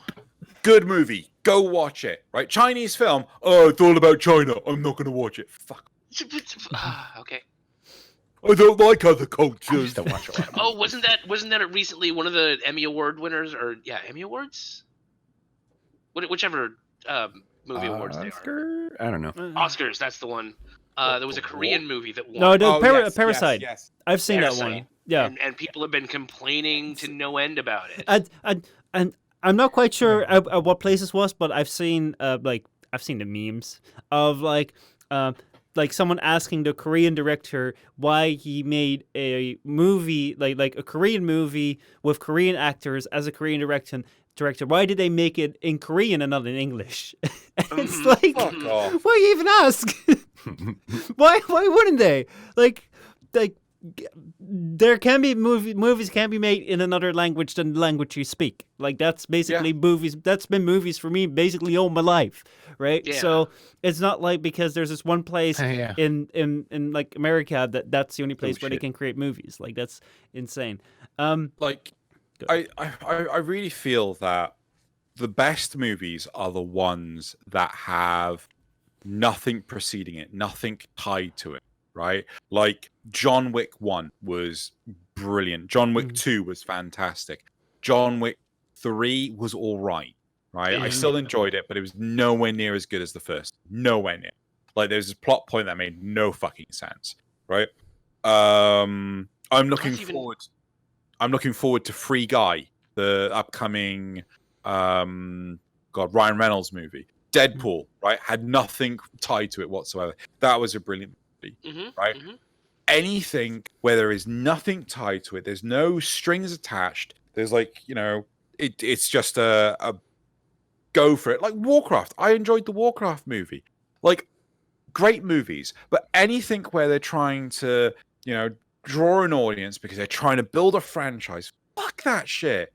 Well, don't try and say that like they weren't trying to draw an audience when they made a like Warcraft movie. It's like, there's no audience for Warcraft stuff. No. They were, right? But the franchise. If they made a second Warcraft movie, I'm sure it would do so much better than the first one, right? But they won't do it because domestically it didn't do as well. Like they wouldn't do a sequel to Pacific Rim, right? Because it didn't do so well domestically. Worldwide, it was insane, right? It was received so well worldwide, but domestically didn't do well, right? But and it was beaten by The Grown-Ups 2. right? Because statistically, you are more likely going to watch a movie if it is a sequel than if it is an original, right? In the States, not like anywhere else, right? And it's like, and basically, when Pacific Rim 2 was finally greenlit, Guillermo del Toro basically just fucking gave up. Like, he moved on to other shit, right? He tried his hardest to get Pacific Rim 2 launched, but he just gave up because the studio was fucking him about. Mm-hmm. Now, there's one thing which I want to tie back to, like, the how to work with beloved franchises. And, like, well, we've talked a lot about, like, mistakes that people can make when, like, treating it on canon and, like, not being entirely accurate, and people can get upset about the smallest details. Or they can just write a plainly bad story. They can just be really shit about it because they're not intending for it to be good, or they don't care. Now, the thing that I want to add, like, bring up is, to what extent do you care about it affecting the originals? Like, do you even think that it does? Do you even care about, like, because, like, sometimes you hear people say, oh, they ruined this franchise. Well, like, can you just, like, not watch it? Like, how do you guys feel about that? I feel negative. So, like, my problem is that they could take the narrative somewhere good. Okay, Picard, right? Looking at Picard. Picard is not overall liked, right? Because they're doing weird ass shit. They're pissing off the fans in general, not on a whole, right? And because of that, this series is not going to do well, and we're not going to get another sci-fi series, right? It is, as I think it was Zakimus, maybe even one of Nasuth Zakimus said, like, it is so hard to sell in a good sci-fi series because, you know, studios don't think sci-fi is going to do well, right? I mean, fuck, look what happened with Warframe. Warframe, they pimped it to I don't know how many publishers. No one would buy it because, oh, sci-fi doesn't sell. Look at fucking Warframe now, right? They knew what they wanted to make. They fucking had a great idea. They went with it, and it's fucking brilliant, right? But then we've got shit like Call of Duty. Call of Duty 1 was great. Call of Duty 2, brilliant. Call of Duty 3 was not on PC. Call of Duty 4, modern fucking warfare, right? Oh, flashing lights, lots of events, no plot, no substance. I shot the fucking dog that was chasing down the rescue target, and what did the dog do? It fucking shrugged off all the bullets and then got punched in the face. Right? Like, what the fuck? You can't write a game like this. It's awful, right? If you do not respect the property that you're doing, right, then just don't fucking do it. Because you're going to get shit tons more of an audience with with honey than with bees with honey than vinegar. There you go. Well, like, this is an interesting thing, like, because you bring up Call of Duty and then Modern Warfare, but, like, for me, Modern Warfare is like more of the OG, because, like, I grew those came out when I was playing. So for me, like, I really enjoyed the Modern Warfare. Yeah, of course the story was kind of like shit, but like you were aware of that, and I could kind of enjoy, just like with Gears of War, where the story is just so over the top and ridiculous that it's like, yeah, I'm not even following this. It's just I'm just shooting things. I'm just shooting everything I see, and woo! And that's where I played those games for. And then for me, I felt that, like, after, like, I think Modern Warfare 3 and then Black Ops 2, like, it started going crazy with Ghosts and Advanced Warfare and, like, the double jumps. And I was like, nah, man, no. The last one I've played was World War II, which was kind of fun. But then, like, they have all these profiles and, like, customize your character. I'm like, dude, this is supposed to be just, like, just have a class. Like, this does, like, who cares about your character? Fuck off. That's not important. But I'm sure that there will be, like, kids these days that are playing that. Like, all these kids that are playing, that are definitely over 18, but they're also, like, 13, 14 years old, but they're definitely over 18 to be playing these shooter games. Been really weird because, like, seriously, like, I don't think barely a lot of people, like, I don't think the main audience that plays these Call of Duty games is over 18. But anyway, like, they might think that these are like the glory years. So it's like, I think it's also part of a perspective thing. However, the problem I have, mm-hmm. right, with what Picard is doing is it's like, take Rick and Morty. If you've seen Rick and Morty, of course. Have you seen all of Rick and Morty? All of them multiple times, yeah. Right. Okay, cool. So imagine the 5th season of Rick and Morty, right, doesn't come out for several years' time and is a soap opera. Right? Yeah. Rick is over dramatic. He doesn't do any of the science stuff. He doesn't call anyone stupid. It's like, but I love her. You know, it's like, imagine that, right? That is this is an exaggeration to what I feel they have done with Picard, right? But it is dark, unlike Star Trek. It is inconsistent, unlike Star Trek. It is slow, unlike Star Trek.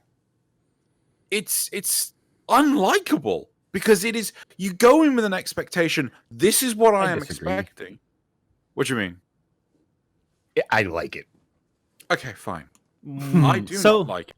I go in expecting, like, you know, I like Enterprise shit tons more than I like either Discovery or Picard. I prefer Picard over Discovery, but at least Discovery had fucking space in the first episode. So, I think the question kind of related back to, does it ruin the original content? And I'm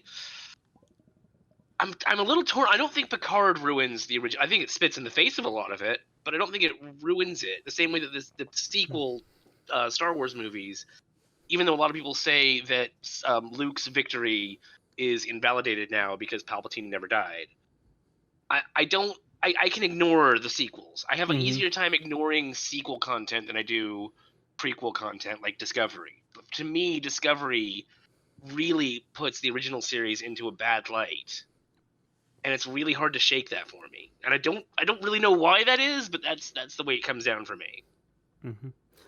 So, like, Zakimus, you said that that you like it. Like the change in tone, the different way of storytelling. Is it like, does it come down to that you just don't really mind, or do you prefer, or is there like any like the distinct style that you're like, okay, like this is actually something which adds more value to me? There's a few things I could talk about here. I don't mind. And to me, what I get out of it is that, yes, it is adding to everything we already know. No, it's not the same type of show, different tone, different whatever, however you want to look at it. It's taking things from the past, like Romulan lore. We have a lot more of that now. Like, the fact that Data, like, he was this very unique individual back in the original shows, and like coming forward in time, the whole seeing how far Maddox and what's her face got with trying to recreate those with F8, and like all of these different levels retroactively makes the old character of Data like that much more special. Like, this additive to me, and I don't know, there's something that I really appreciate about it.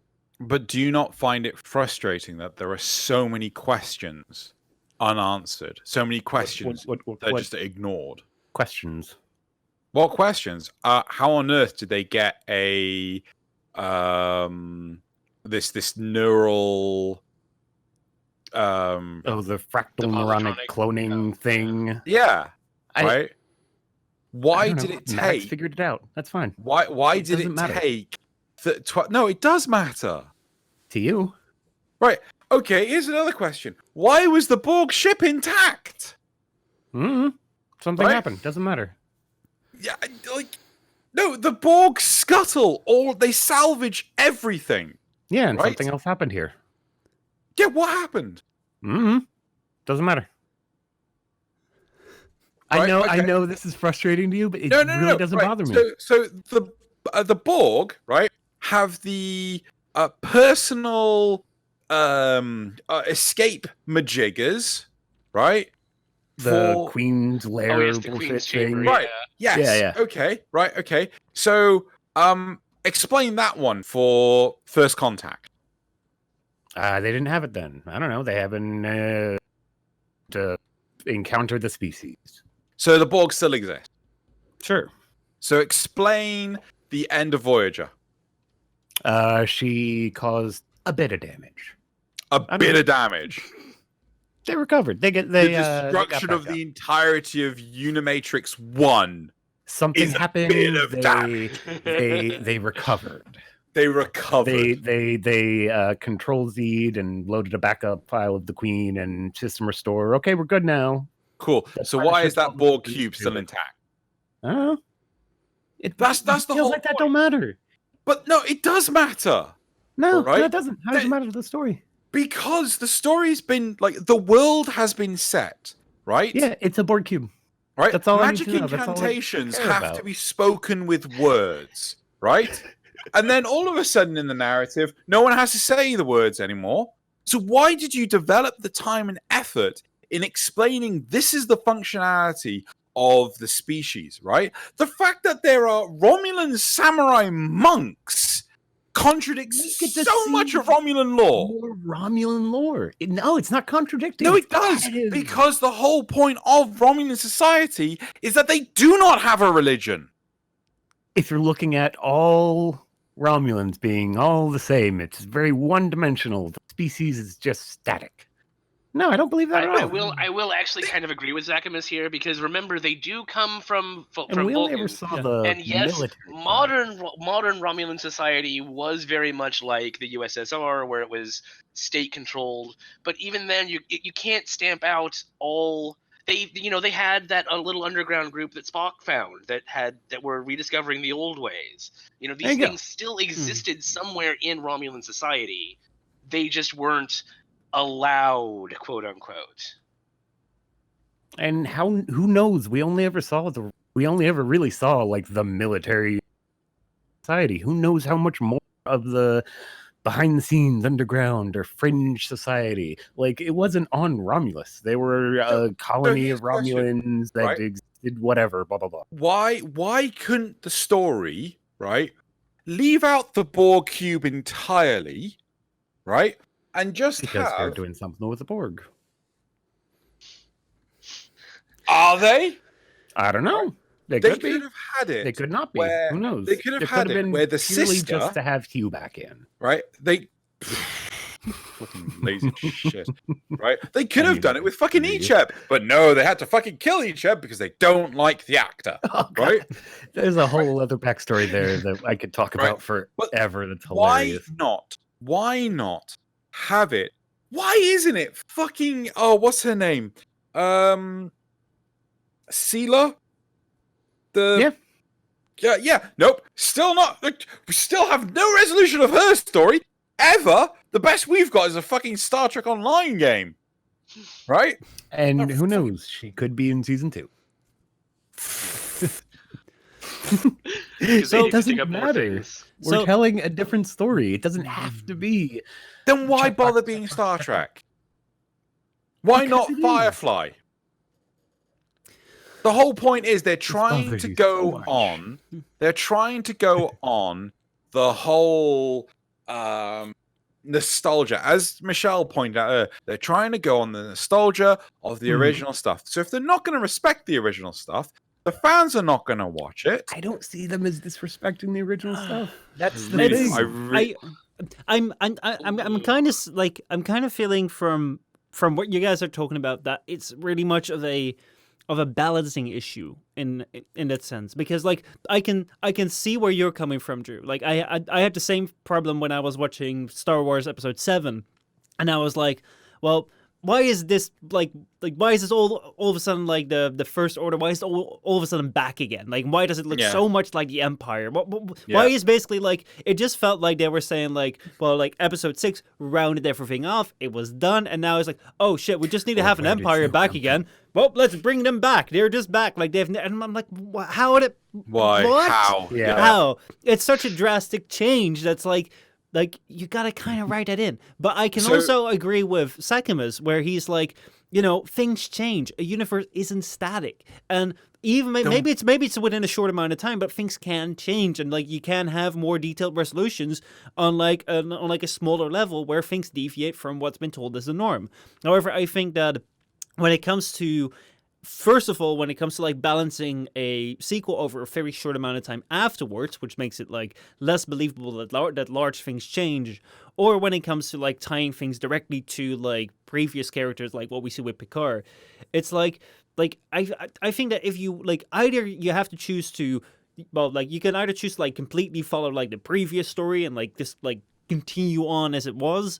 If you have that option, or you can choose to make a completely different story, which is just set in the same universe but completely unattached to anything else, or you can choose to like do a mix of both. However, I think that when it comes to the balancing thing, where it's like some changes like you don't necessarily have to explain. I agree when it comes with Nasuth and Zakimus that when it comes to like individuals within like within like a society, like they don't necessarily have to conform to the norm that has been set before, because like there can be outliers.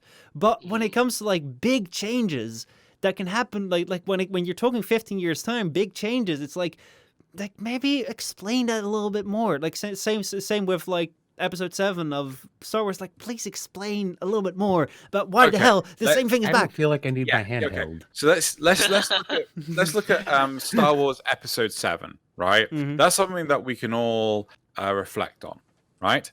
Okay, so between all of you, yes, no, right? Do you care where Snoke came from? No. Kinda. Right? Yeah, I kind of do. Do you care where the stormtroopers came from?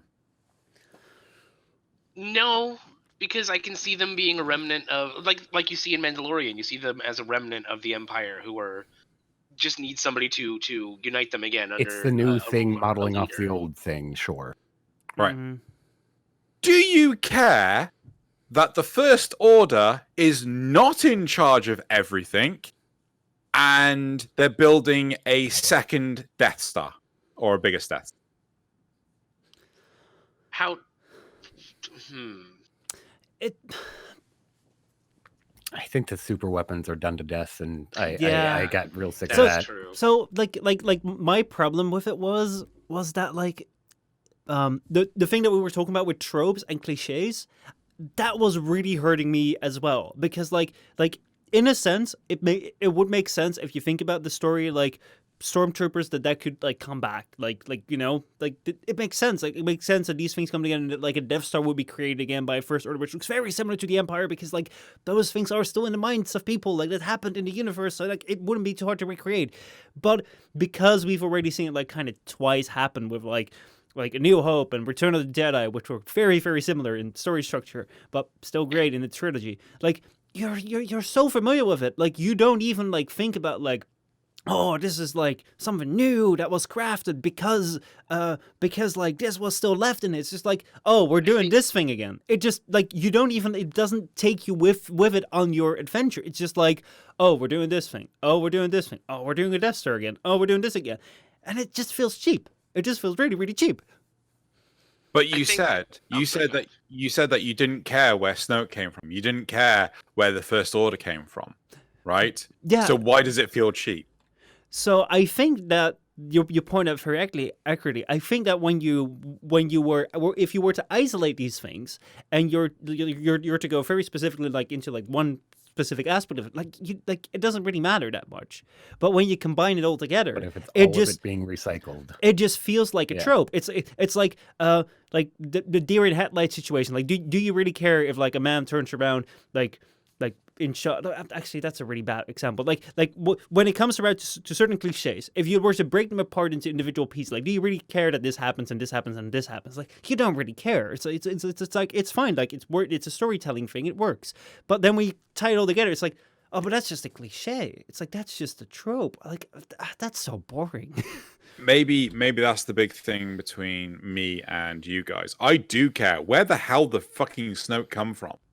Right? I agreed with you on that one. I think the problem for me with the Death Star is, like you said, they're not in control of everything. So the Empire, with all of the galaxy working behind it, built 2 Death Stars. This group, which is a rebel group, or 1 and a bit.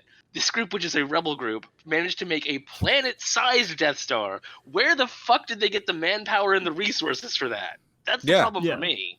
Right. Like, what is the value of them destroying? Right. So the whole point of the Emperor building the Death Star. So you see in the original trilogy, the Emperor was always there. Okay, fine. You could take the notion that Snoke was already there, but you know for a fact that's not the case because the Empire was destroyed when the Emperor was thrown off the allegedly power grid thing. Yeah. Right. And when he plummeted to his death, and the Death Star 2 was blowed up, right? So how could the Galactic Empire possibly recover from that with much more force and yet have less control of the galaxy? Right?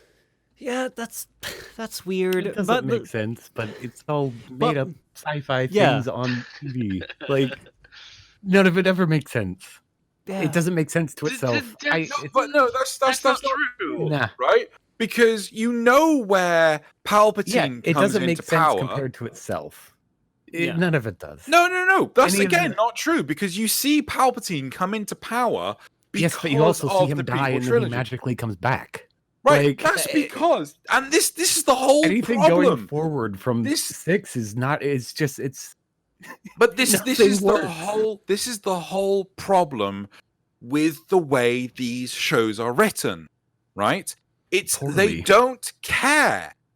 They do not care what happened in the past.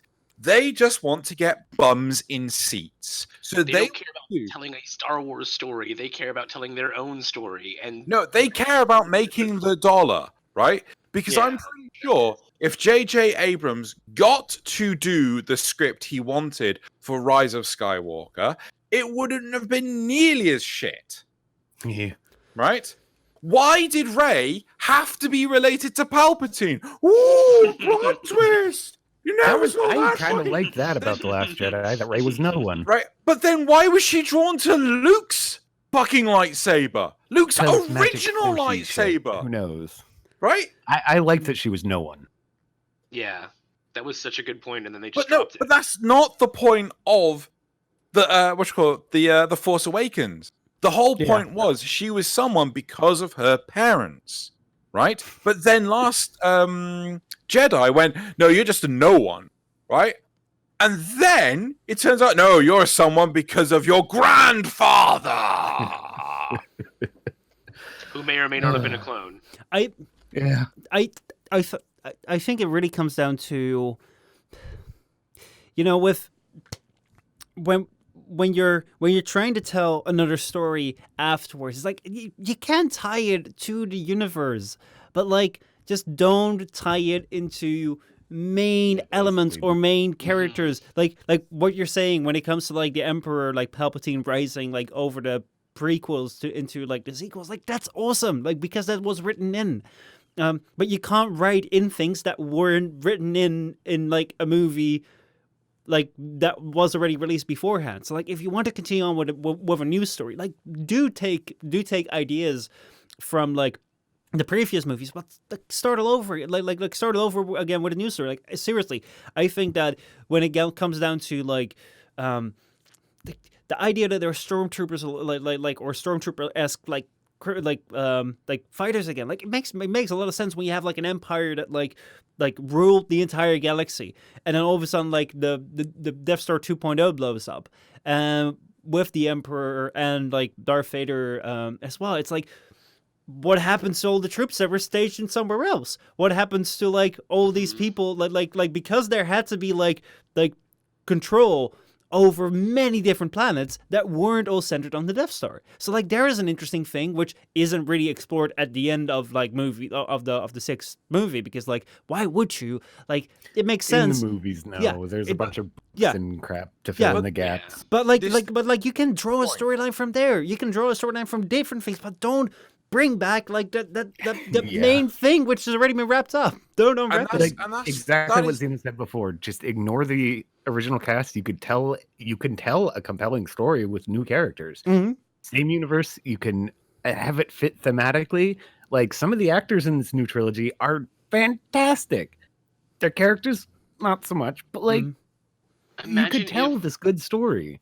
Imagine if Picard had been about Rios instead, and it was set under the dark, seedy underbelly of the Federation where the Orion Syndicate exists, and things like that. Picard was the You could guest tell star. a story like that would be dark and interesting, and still fit into the universe. I love Rios. I mean, like, it's stuff like that. Like, we've had no exploration of any of the characters in Picard, right? Like, Or barely any. Very surface stuff. no, none, right? Name me a new character in Picard that we know anything about apart from Rafi? surface level crap. No, apart from surface level crap. See, that's kind of what I'm would saying. not call Yeah. that surface level crap. What? I have son hate me. I have drinking problem. Give me more. Give me anything else about Raffi.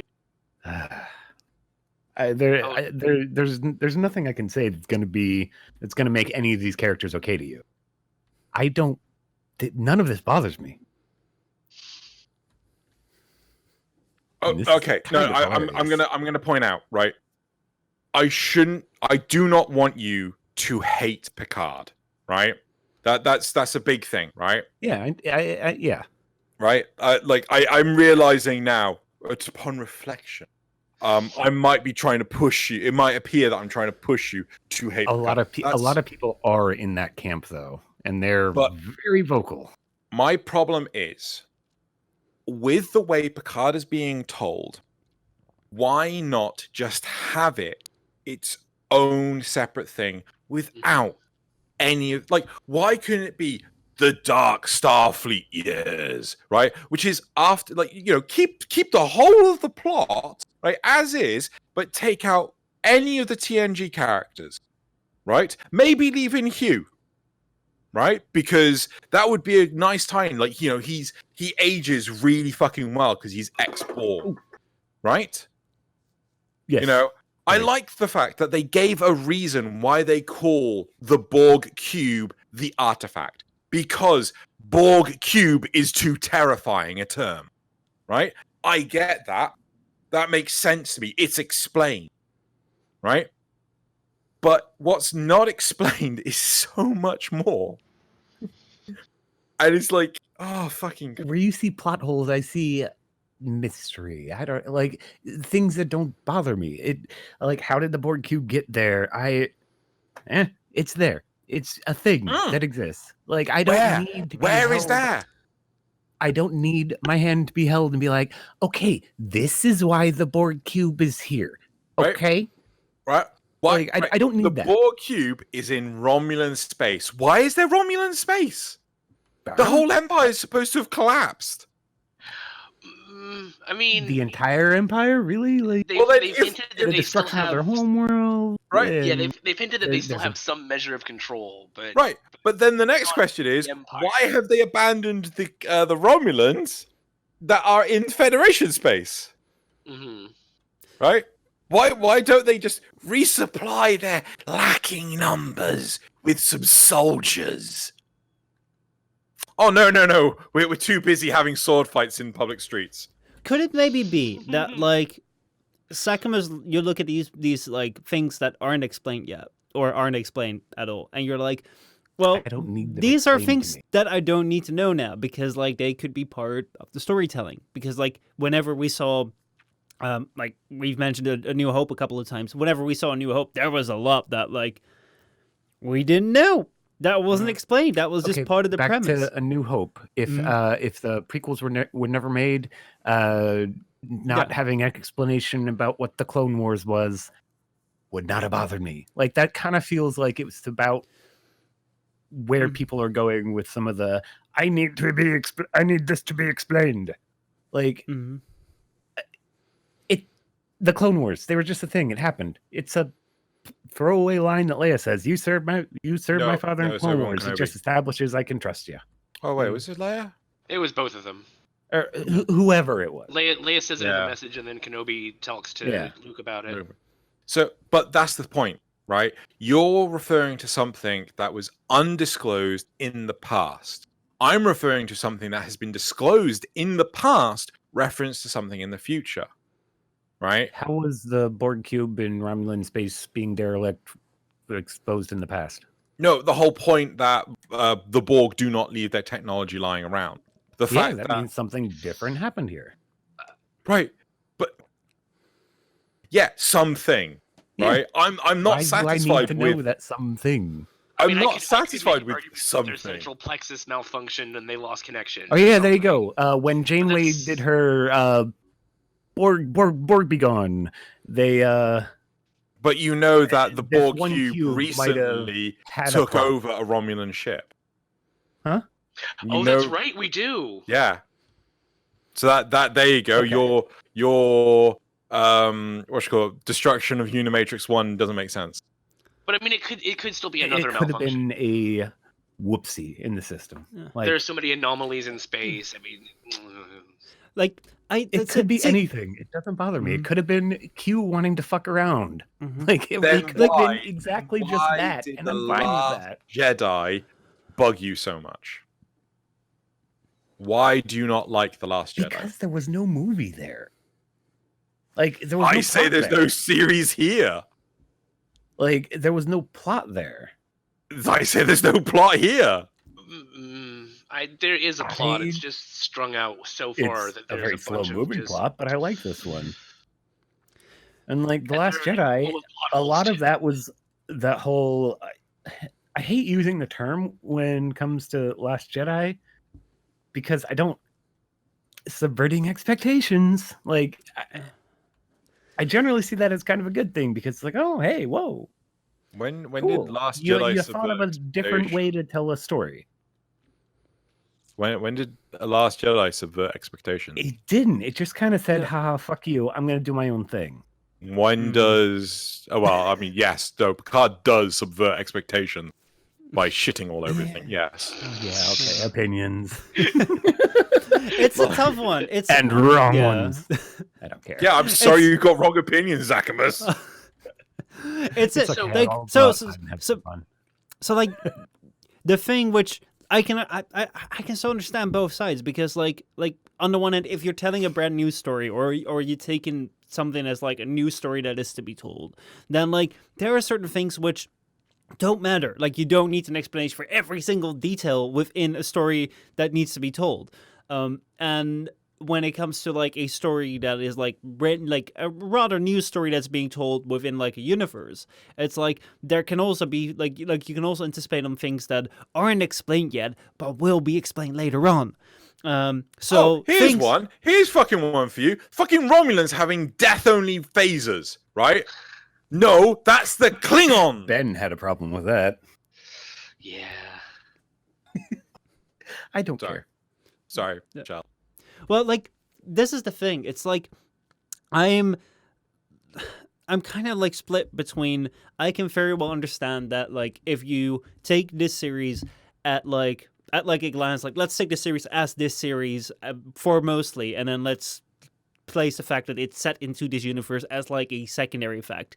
Then you could say like, hey, you know, it's interesting that it's set in this in this universe. I may not like the way that it's told, like in the narrative style, or the way that the plot moves and at what speed, but like there might be things that I don't know, but maybe that's part of the writing. Maybe like that will be explained later on, or in season 2, or in season 3, like depending on like how long it goes on for. Maybe they have like this entirety thing written out. Counterpoint to that, Lost, the series. Mm-hmm. Yeah.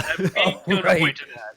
Never watched it. Yeah. Oh, don't. Don't. There are things that are just never explained. See, that's the problem. I've been told there are things that just never explained, and I've just been told never to watch it. Yeah. Like, well, I don't care about the never explained. It's just not a good show. It tries to back and forth and back and forth and back and forth and back and forth, and oh my god, every it's a bigger mystery. Well, that's a hallmark of Kurtzman and JJ is that they have this mystery box, and they want you to get drug into it without explaining. It's definitely things. not as intense as Lost was. This is a very so actually now that you're bringing up Lost, what I think is a really key thing which might solve this thing, because what I was wondering about is like why you can take a story like, oh, these things can be explained later on, but you can also look at stories like this makes no sense, like why don't you explain this? Like I have this with stories like what Xena brought up with Rick and Morty, if that would go one way all of a sudden, or with like Warframe, I've had it when like new things were added. I was like, this makes no sense. Why the hell did they do this?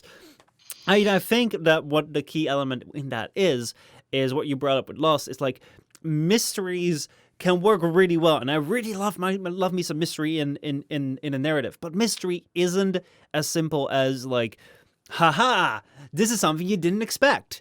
It's because that's cheap. I think that like mystery is only well done when you can go back to like before the mystery was revealed and then see the details or the things that were like, oh, now I understand. Because then it's like, then that it's very well built up, and then like, oh, like the Clone Wars, the offhanded comment of like the Clone Wars, like in A New Hope, like that, like if you've seen 1, 2, 3, it's like, oh, that makes sense. Oh, I see. That's so cool. However, when you're like moving ahead in time and like things have happened, and it's like, yeah, but it just feels like that build up, that before the mystery just isn't there, and that might be the thing that like it feels like cheap mysteries or like cheap tricks, because like you're like, yeah, like there's nothing yet. Like everything that I've seen so far is already explained. There's nothing unexplained. Why?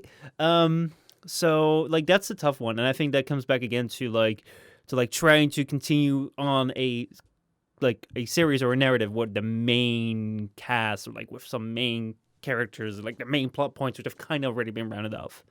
So yeah, these are characters you already know, and their development has been documented. Mm-hmm. Yeah, any deviation to that is really hard to accept. Yeah. See, like the interesting thing with The Force Awakens, right? Mm-hmm. You could appreciate the fact that Kylo Ren was what's called Ben Solo, right? Mm-hmm. Because you saw that Han Solo and Leia were getting together, right? That was something you could easily believe. Yeah. Right. But say, for example, at the end of Return of the Jedi, or during Return of the Jedi, Han died, right? Like Harrison Ford wanted to, but George Lucas said no, because then the toys won't sell. Yeah. Right? So say in the end, during Return of the Jedi, Han Solo dies. Mm-hmm. And then we have Force Awakens with Ben Solo. But Han died. Oh, no. What's called? Leia and Han had a quickie in the Forest of Endor. Baby. Yeah. Right? Yeah. And it's just like, no, like, this is a big thing that cinema is really screwing up, right? Mm-hmm. Have you ever heard of the phrase, show, don't tell? Mm-hmm. Yeah. Right. Too much cinema these days is telling and not showing. Or doing neither. Or doing neither, which is worse. Just slapping spectacle up there and hoping you like it. Right. I think I'm done. How do you guys feel? Zakimus, Nasuth, are you guys want to say something? Or are you done? I think that's pretty good. Go ahead. No, that's it. I'm basically going to restate what I said at the beginning. Like, I don't disagree with basically a lot of things that you said, and it still doesn't bother me. It just doesn't bother me. I like the show. I don't know. I guess I just don't get bothered by things the way I apparently should. No. I envy you. I do genuinely envy you. Right? This is a flaw in my character. I struggle with things that bother me. Right? Like, I struggle with little things because they bother me a lot. Like, I have this over time. I think a lot of this is impounded by my occupation, like my job. Yeah, that makes a lot of sense. Like, actually, I hit a small hurdle and I flip my shit. Right? Well, for you, because for you hitting a small hurdle, that'll turn into something much bigger, much more. We've somehow we have somehow derailed the train onto a boat that has sunk. Right? Yeah. And I think because of that, little things get to me. Yeah. It makes sense. I try to be really fair to media, but and honestly, I just get bogged down into the details, especially if it's something that I love, that I know really well.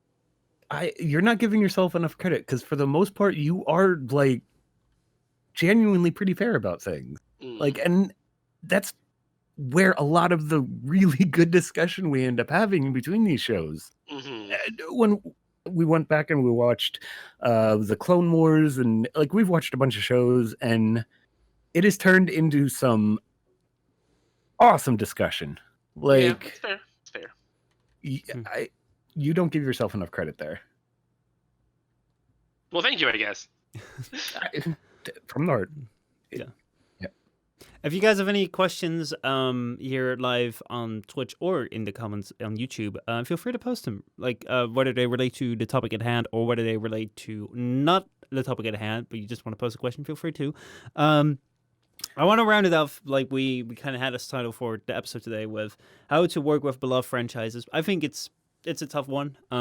It also depends on your crowd a lot. If your crowd consists of people like Zakimus, then maybe it's a little bit more easy. If your crowd consists entirely of Drew, then you're gonna have to really focus on the details.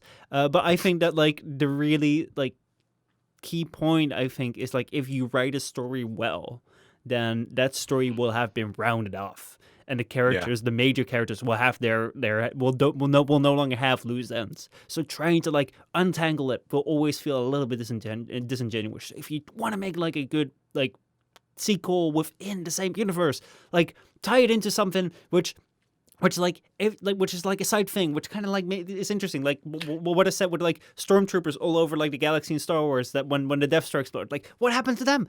That's interesting, but that doesn't have to tie with any of the main cast, and that could make an interesting story. But just keep it away from the main thing. That's what I would say. something really interesting. Star Trek always tied. Sorry, not always. I apologize. Star Trek Next Generation tied into Deep Space Nine, right? Mm-hmm. There was an episode where Picard and Sisko were together, and Sisko point blankly said, "I don't like you, Picard, right? Because you basically killed my wife, right?" And then between DS9 and Voyager left from Deep Space Nine, right? They were docked there. You got to see Harry and Tom interact with Quark, and then so you got to see some interaction between the universes, but not that it's the shows. That's what I meant. My bad. Mm-hmm. But I think the biggest thing when it comes to either any beloved franchise, just don't try and do something as ambitious as Picard or Discovery. Just make your own fucking thing, and don't fucking plagiarize a mobile game. We all know Discovery. Good I job. think Discovery is actually. We could talk about this for quite a while. I'll save it for whatever. I think Discovery season 3, them doing the time jump, like the show has all the potential. I'm cautiously I don't wasn't know if optimistic about season 2. I'm cautiously optimistic about season 3. I don't think it's going to be good, but it has all of the potential. I don't think it has any potential at all. It has all of it. It's like the actors are pretty good. Wait. Oh no, I'll give you that. Yep. The actors are pretty damn good. The fucking plot is just not there. No, it's not. It's getting Michael Burnham show better. This is a stretch for you. I know. It's a Michael Burnham show. Season 2, the writing did get better. Not good. There were better. actual things in 2 that I enjoyed. Not most of it, but some things. My favorite thing, they have been given a blank check for season 3. Whether or not they're going to cash it, probably not. But there is all the potential for it to not be terrible. And then they had Black Alert. Moving on. All right. Nvidia very quickly asks, what prompted the live Framecast? Is it going to go back to being live, say pre-recorded, or this one a one-off or something in the middle? I decided to live stream again because I'm not quite sure whether we're going to continue this, but most likely, unless we have guests or we have to be on a specific other day because one of us is running late or whatever, I do feel like I want to stay in the live recording, unless things happen. But if we can just record on the same time and none of us has an issue with that, I'd rather do it live for right now, because I think that we've gotten we get some great input from chat, and that's always really, really awesome. And the questions are really cool. Chat. And I just feel like it adds more to do it live than that it does when we record it. Yes, when we record it, we can have better video quality because it doesn't have to be for 4,000, 3,500 kilobytes a second. It can just be full frame recording, and we can cut things easier. But it doesn't really show that much as far as I felt. And unless Drew has the issue with it, I want to do more live again because I like it, unless you guys don't like it. I think the chat is a good... just... You already said it, never mind. Shutting up. So yeah. Anyway, thank you guys so much for watching episode 35 of the Framecast. Drew and Nasuth and Zakimus, thank you so much all for joining. I hope you guys enjoyed and had a lively discussion. It was very lively. This was fun. Mm-hmm. Everyone talks over each other. Yay! It's great. I love it. No, really, thank you for having me. I appreciate it. Thank you guys this was fun. Thank you guys for being on. It was really enjoyable, even though I have not been that much invested into the Star Trek universe. This has been very cool to follow, and I hope if you are listening to this and you're not that familiar with Star Trek, it was still fun because I don't care what it's about, but I love people discussing things that they're passionate about, especially when they disagree, because that's where interesting thoughts can occur. Also, just enjoy what you want to enjoy. If you like a thing, don't feel bad about it. Just like it. If you don't like it, it's fine. Yeah. It's okay. All of it. It's fine. There is so much more in the world to enjoy. Anyway, thank you so much, and we'll see you around next week for another Framecast.